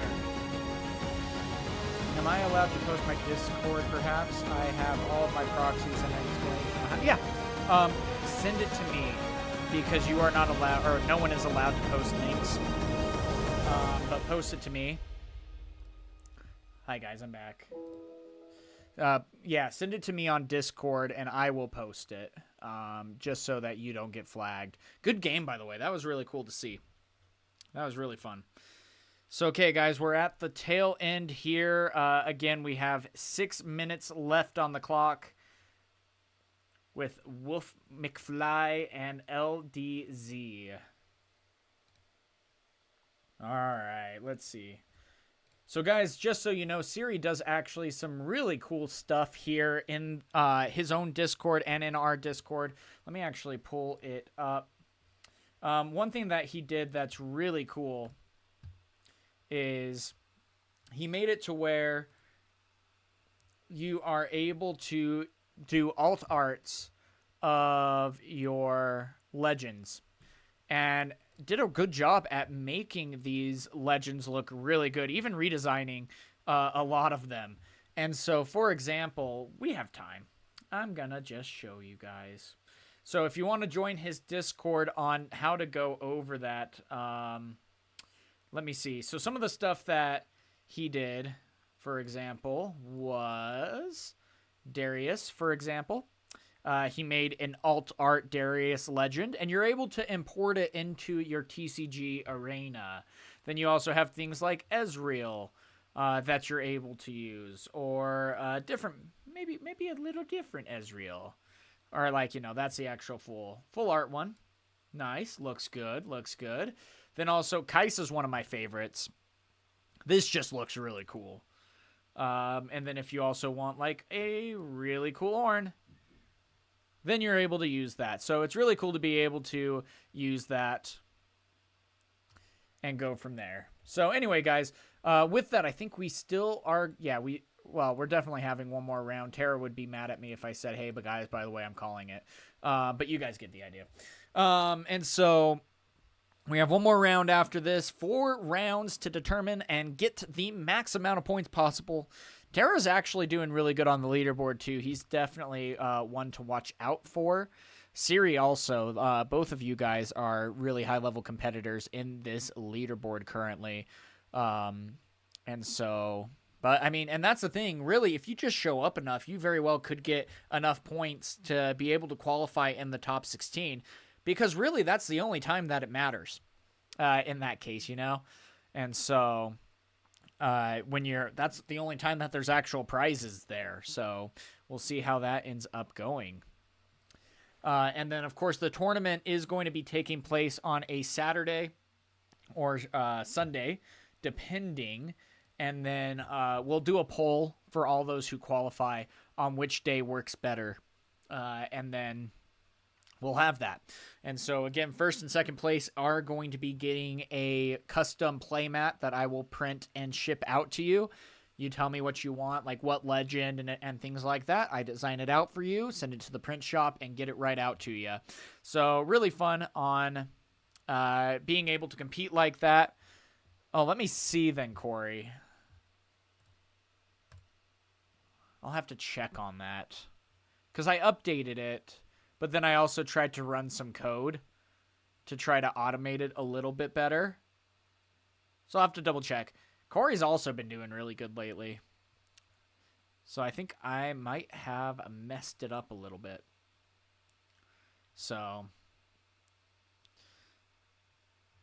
Okay, so anyway, with that being said, guys, I think we're almost there. Again, 2 minutes left.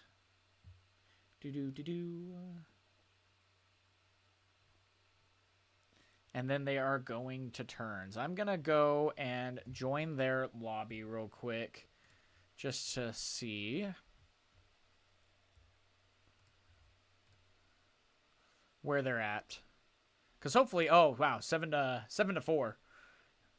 So it looks like a Stupefy coming in. And yeah. So we'll just watch it full screen at this point. Yeah, I think it would be Ekpilot versus you. Oh, that would actually be a really good matchup, Siri.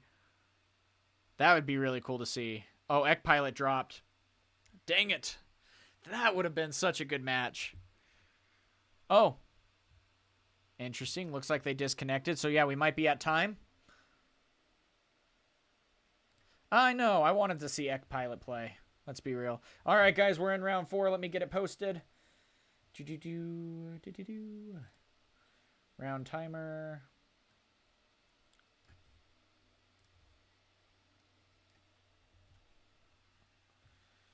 Okay, here we go, guys. The final round.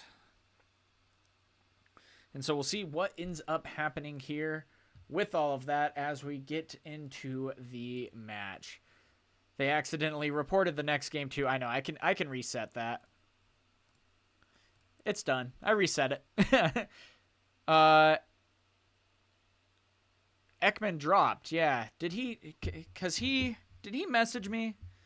I don't know if he messaged me. We were talking about dropping. I thought he dropped because he didn't message me. Yeah, he hasn't told me.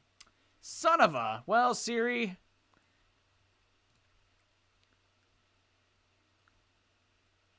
It's in the chat. He said in chat here... Oh, of course I missed that. Come on. One of these days I will get a round 4 game. Dang it, Siri. Well, I mean, I guess you get to go to bed a little bit early. Good win. You got the Garen. What is going on here, Tara? I don't know, man. That's insane. All right, guys.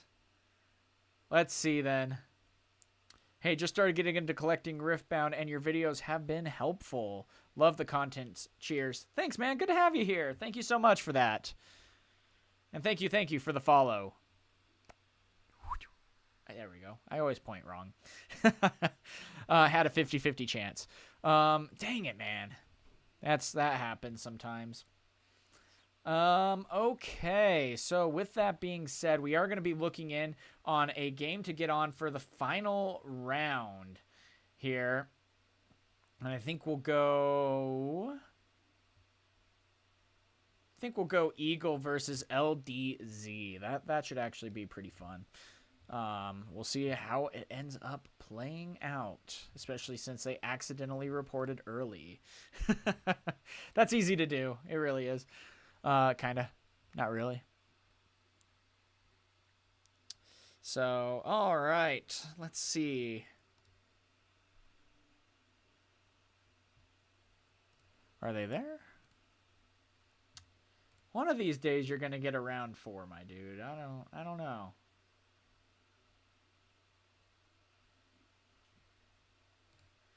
Or do we just watch Terra in round 4 go against a Garen? That's interesting.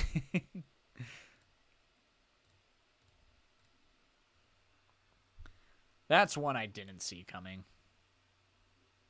So...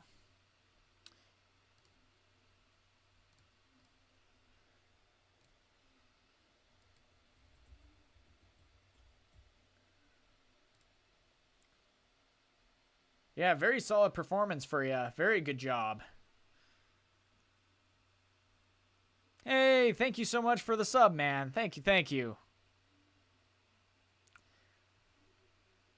Awesome. Really means a lot. Good to have you here. Hey, yeah, I remember. Yeah, you've been on YouTube too. Good to see you again. Welcome, welcome. All right, okay. Sorry, gotta focus. gotta get the thing set up. So we just gotta put Civer really at the top. And that's it. So, all right, guys, here we go into game number 1. And then, of course, we have Civer in the top going against a Draven. Now, this is a very interesting Draven, and so that's why I'm like, you know what, you're going to get your time in the sun, my dude. And we'll see what ends up happening. But this is going to be really fun. I really like what this deck is able to do, though it hasn't necessarily been able... Oh, YouTube is down? Son of a... Dang it. Did YouTube really crash? Hate that.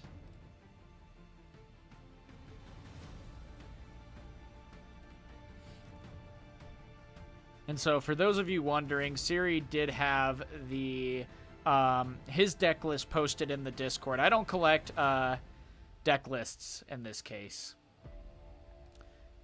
I will for the final tournament, because that's fun, but I won't for anything else. No, I think... thank you, Young C. Or Sea Otter. Means a lot, man. And you definitely didn't have to, but I definitely appreciate it. So, and it really does make a difference. I do appreciate it. So, anyway, guys, here we go with the Garen already at the 7 runes, though it looks like he doesn't have the cards necessary. He has ramped, he has got Confront, and he is now paying to be able to get Garen out. Yeah. Well, and again, just so you guys know, the Garen actually has Assault 2 and Shield 2. So kind of crazy. And it's like, all right, cool. Well, what do I do about that? So going into Zon Warrens is going to be a step in the right direction, allowing for them to, for the Garen to be able to discard and draw a card, trying to dig for that Aurora. And again, that's going to be, a Mobilize going to the discard. So it doesn't necessarily need ramp, just needs answers. And so you got to watch out. The Garen could be falling here. And especially with having Aspirant's Climb, that is going to be something to watch out for here, because increased points needed to win in the game are increased by 1. So you have to get to 9 points. And that could be a difficult situation for a lot of people, because it's like, but it looks like Traveling is going to be moving in, discarding a Scrap Heap and drawing 2. So that's going to be a great turnaround right there, even if this combat is lost. But Terra's not one to lose a combat when going against Draven. That's just not the life he lives. And so it looks like a Punch First is going to be coming in. Again, guys, I am going to be building a card there. That is going to be 7-7. So still was able to take care of the board state. Civer could be coming in accelerated too, and that would be creating another gold, and then potentially being able to move in to Zon Warrens to help get through the deck a little bit faster. So, but again, that is a lot of runes that are going to be sacrificed at that point. But I'm curious on what Terra has in his hand, because this could be a tough matchup, because you want to try to get as many points as you can before things really start moving. So it looks like a Fizz being played here again for a Sabotage. So a great answer to be able to, potentially get rid of things that you don't want to see. But that is a scary hand. I mean, a Volley Bear in hand, and then with Rally the Troops being the only thing that can be selected, knowing that he at least doesn't have the Auroras can help. And with 2 units out, that's going to help get another 2 points. But still, being at 10, Volley Bear is probably coming in at this point. Nope, instead the Dragon, and I mean, kind of a little bit surprising to see the Dragon at that point. Because at this, I mean, you're going to be mainly taking out, what, Fizz? That's not necessarily the worst case scenario either. I mean, hey, treasure hunter is now dead. And so again, this is an interesting sequencing here from Beg. Because I really would have thought maybe the volley bear would be all that more scary. But in this case, another sabotage coming down. Or wait. Maybe he just sent the sabotage. Okay, nope. He just sent it to the bottom of the deck because Fizz, that's what Fizz does. Okay, good. So he just didn't send it to... I'm like, dang, did he pull another sabotage at this point? No, but it looks like he did pull an Ezreal, so a fight or flight being discarded. Really surprising there. And then being able to do a called shot repeated. That gold is going to be so crucial. Being able to dig for some very big answers here. This is the final round. This is not necessarily the finals. Unfortunately, Ekpilot dropped in chat, but not in the Discord. So I missed the chat. So our finals match ended up actually dropping. I should have done the ultimate and been like, Siri, I am your final boss. And then just casted my own game. That would have been hilarious. Yeah, I know. I was a little sad about that. He told me on Twitch chat, not in the Discord judge channel. So that was a little sad there. But still, the Ezreal coming out, though, is still going to be a really big help. But already another fight or flight is going to be discarded here, as a gold will be created. And a card hidden. Or, oh, a Rasa out at this point. Okay. I mean, I gotta be wondering what is in hand for Terra that he's throwing away.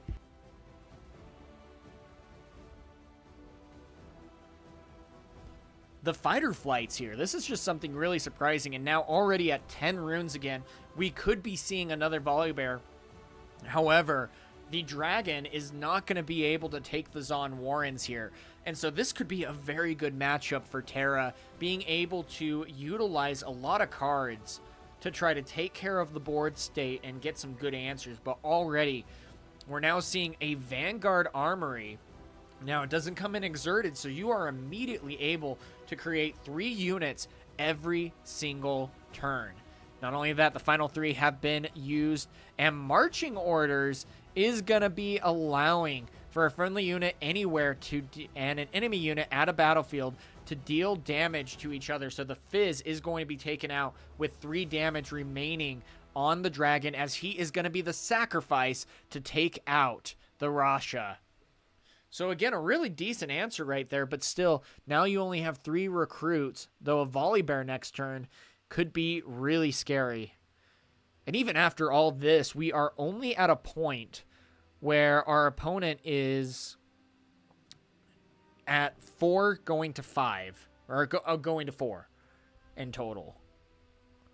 And so there we go with the Tide Turner switching around there. Is there another Tide Turner on hand to save the Ezreal? We will see. And I really like it. Terra runs the 1 signature spell, give or take. I'm not sure how many he runs of On the Hunt. I could only see him maybe running 1. But I really like him running this. He pulled a fast one on me where I was going against his Civer, and he played the signature spell on my turn.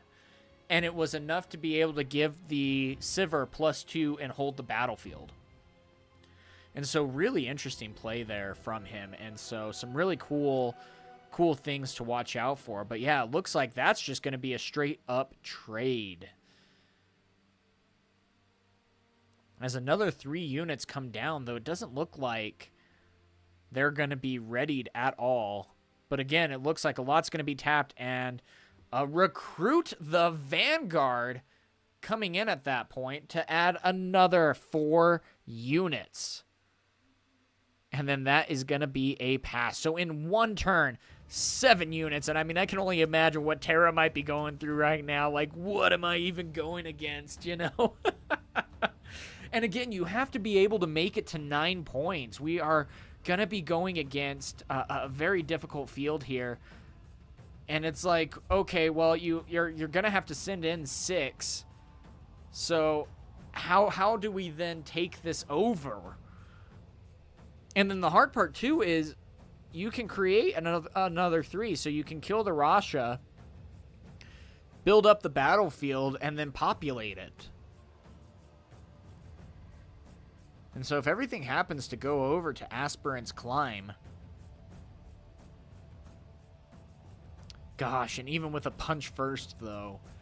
And I'm wondering if Terra even has a punch first in hand.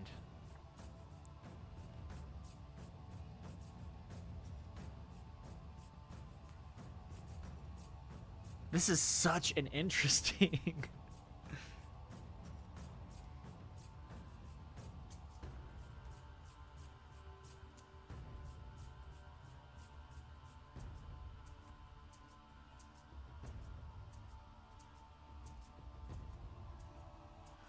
I don't know what to expect here. But it looks like 5 is going to be going in and defending here. And then the Auroras is finally coming down as another 3 units are going to be created. Now, of course, they can be placed either in the battlefield that he controls or back in base. He gets the choice. And then with the Dazzling Aurora, if he happens to find a dragon or anything else for that matter, this could be something that is really devastating, as it's a Volley Bear that is going to be coming down. You think the gear destruction is going to be sighted in? So Terra is going to be going up to 7. Though the Volley Bear is holding down the fort. Looks like another Rasha is going to be played with the last rites here. So that's going to be a step in the right direction. Again, getting the might going. And very well might just be pulling back to try to get as much might so that he can push right back in. Now, it looks like the Rebuke is going to be coming in on the Volley Bear. And the Volley Bear is going to be going right back to hand. Now, it has Shield 3 and Tank, so that's at least going to be really slowing down here. And this is going to be a big turn because it is going to have to be that Terra just has to hold. And if he's able to do that, then with only 5 might, then he's fine. So he is able to go up to 8. And this is sometimes what can be a little bit of an advantage, is Beg is taking a deck that not a lot of people have played against and is bringing the jank. And the hard part is it's like, okay, what can you do? You know, and so that's the hardest part. And it makes you continue to question what might be coming, what can I prepare for, and what can I do to better prepare for these things? And so here we go. All 12 runes are out. 5 units at the ready. And we'll see what Beg is able to bring to the table at this point. But again, this might very well be it. But the hard part is he has to take both battlefields. And this could be very well sending us into a game number 2. And this is also one that you would not want to bring Obelisk of Power, because you're just going to be helping and speeding that up. So it looks like 4 is going to be going in. 5 is going to be going in. That's going to be 5-4. And then are they going to be hoping that a dragon is hit? That's the only thing that I could maybe be wondering. Or putting a Volley Bear down won't do much. Oh, accelerating out. That could be doing it here. So that's going to be creating 3 units. That's going to be up to 9. Terra is tapped out. And so Last Rites is going to be going back. Now, again, if he does create any... if he does conquer, Last Rites is going to be able to play out a unit. But that was a lot to be able to go 8-4 at this point.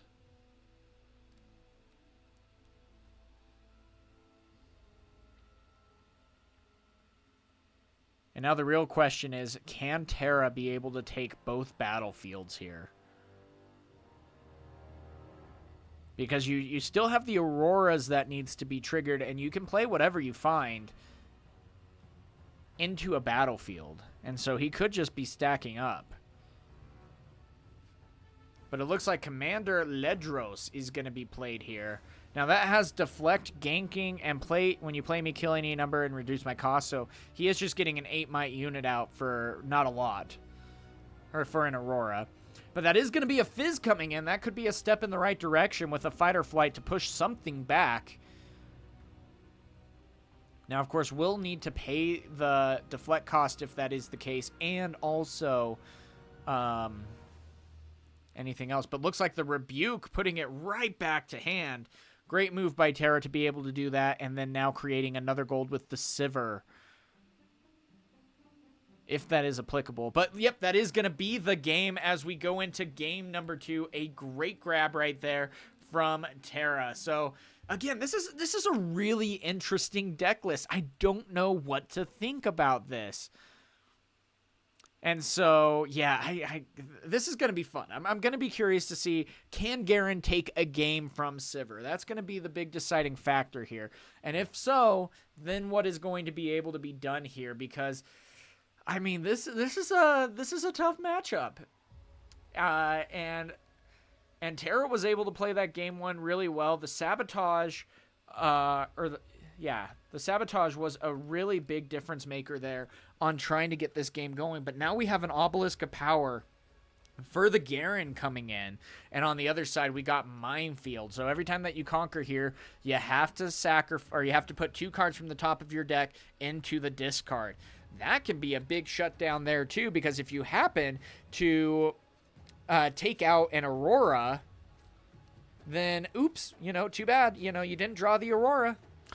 But yeah, so what program are they using to play? Yeah, we are using TCG Arena. It's an online client where you are able to import a deck and then play online. They also have random matchmaking, which is a great way for you to be able to play. So now he is going to be doing a Rally the Troops literally just for the card draw. And then with that, we have the Traveling Merchant coming in with a stacked deck. Terra had a quick choice there. Easy decision there, as another stacked deck is now going to be coming down. And the card draw here is going to be a big advantage for Terra. If he's able to find his Ezreal and really start doing the called shots and things like that to really take advantage, he could be having a great game to take it to his opponent, especially now that he only needs to go to 8 points as the third stacked deck comes into play. And again, another quick choice for Terra here. And Garen at this point is just passing and ramping here. And so we'll see what ends up happening with that. But it looks like Traveling Merchant is going to be trying to decide which road to walk. Do I go into the Obelisk? Do I go into that? But it looks like the Fight or Flight is going to be discarded here as Terra goes up to 1. And then with that, looks like the Civer is going to be coming in, going up to 6 and scoring 2. Again, right now, Terra is doing a great job trying to match the aggression here as he discards a Sabotage.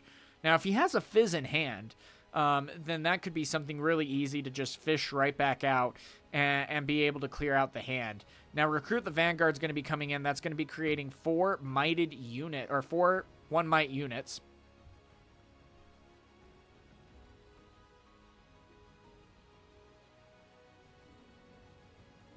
And so, oh, shoot. Sorry, I saw a bag.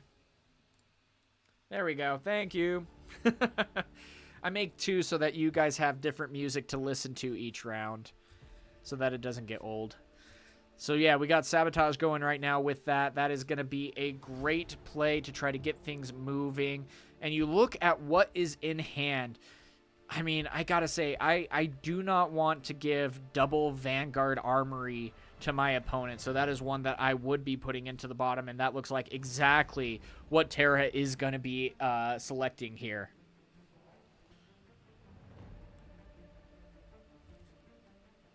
Yeah, that was one of the big complaints from Alan, was that he said, that the spell cost was a little bit too low for the power. And so it looks like the Civer is going to be moving back. But will the Traveling Merchant, again, that would be another discard and draw if they chose to move back. And that could be a step in the right direction. Again, once Civer gets into 10 cards into the discard. Yeah, I would be. I wish I could. This is all royalty-free music that you're hearing from a service from the filming stock footage site that I use for work. So it's a lot of fantasy music that sounds decent without being overwhelming. But yeah, I can't use copyrighted music.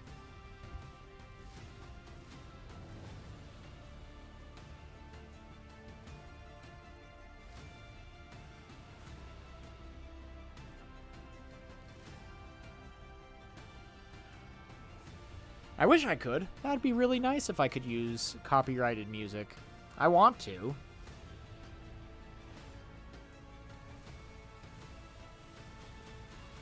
So I am a jack of all trades. I am at a startup company where we help people be protected from identity theft and cyber threats, from removing your data online, monitoring your identity, things like that, setting up a VPN, password manager, all that jazz. And then I do the support. I manage the support team. I do the writing. I do the filming. I do a lot of things.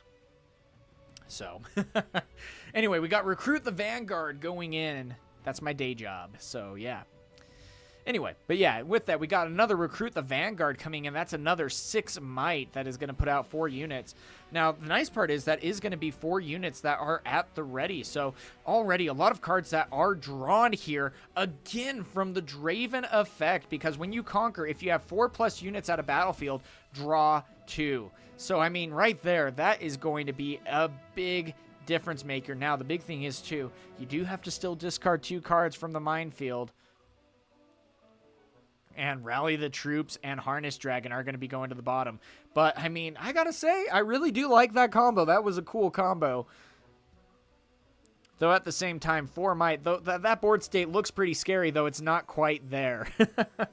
That's going to be the big thing. You're going to be able to potentially attack in. And, I mean, if Civer goes in with the Last Rites, could get the Ezreal back, which would be really interesting. I wouldn't hate that. So it looks like 4 is going to be tapped with 1 sacrifice as Arasha is being casted for 4. Now, still, even with that, though, that's going to be 6 might. So, I mean, you're still getting a lot of value out of that. So we'll see what... Yeah, we'll see what Garen is going to be able to do here. He was able to get 4 cards in hand because of the last, or because of the, you know what I mean, the Recruit the Vanguard and Rally the Troops. That was such a big turn. But it looks like the Fizz is going to be coming in. That's going to be a very strong conquer. Still has the 3 left up. Not only that, Civer's going to also be at 6. And the 2 cards discarded. Oh, not Scrap Heap. Dang it. But also looking like not going to be activating the Last Rites weapon. Instead, going to be moving in with the Civer to go up to 6. So even with all these cards in hand, Garen is going to have to find an answer here that Terra will need to answer. But right now it's looking really good, and especially with 3 runes up, both battlefields either need to be cleared or conquered, or otherwise this is going to be over. So we'll see, but yeah, this has been a really fun match. But looks like, yeah, that is going to be playing heads up, but the rebuke is being revealed from Terra. So it's like, yeah, oh, but Death Grip. Yeah, this is really interesting. Oh my gosh, and he had the Akshan. So he would have been able to take over the Aurora if he so chose. I mean, what? What was that match? I don't know what to expect with that, but Tara was able to get that match. That is gonna be the whole tournament for us, guys. Thank you so much for being here. Again, just so you guys know, we do this every Tuesday. We start at 6 Eastern. We play 4 rounds. Excuse me. And then we are able to go and get things settled down here. So, if at the end of the season 2, which is after week 8, we then go into a top 16 final tournament that you are able to check things out in. Really fun. And top 2 gets a play mat. So just a fun way for you guys to be able to play the game and get better while also experiencing a lot of fun stuff here. So we'll see what ends up happening this next time. Let's figure out a person to raid on Twitch. Boise Card Shop's actually playing locals. That's kind of cool. Yeah, let's do that. You know, Boise, they're right above me. So, guys, we are going to be doing a raid over to the Boise Card Shop. Let's get it going. Raid channel. Anyway, guys, thank you so much for being here. We are going to be doing this again. Great job there, Tara, on that win. That was super weird. Let's start a raid and see what ends up happening, guys.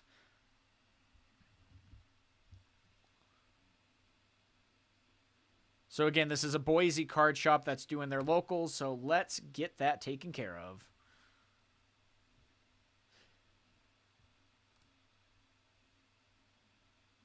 Oh, nice! There you go. Way to go, Tara. Dang, man, you got some good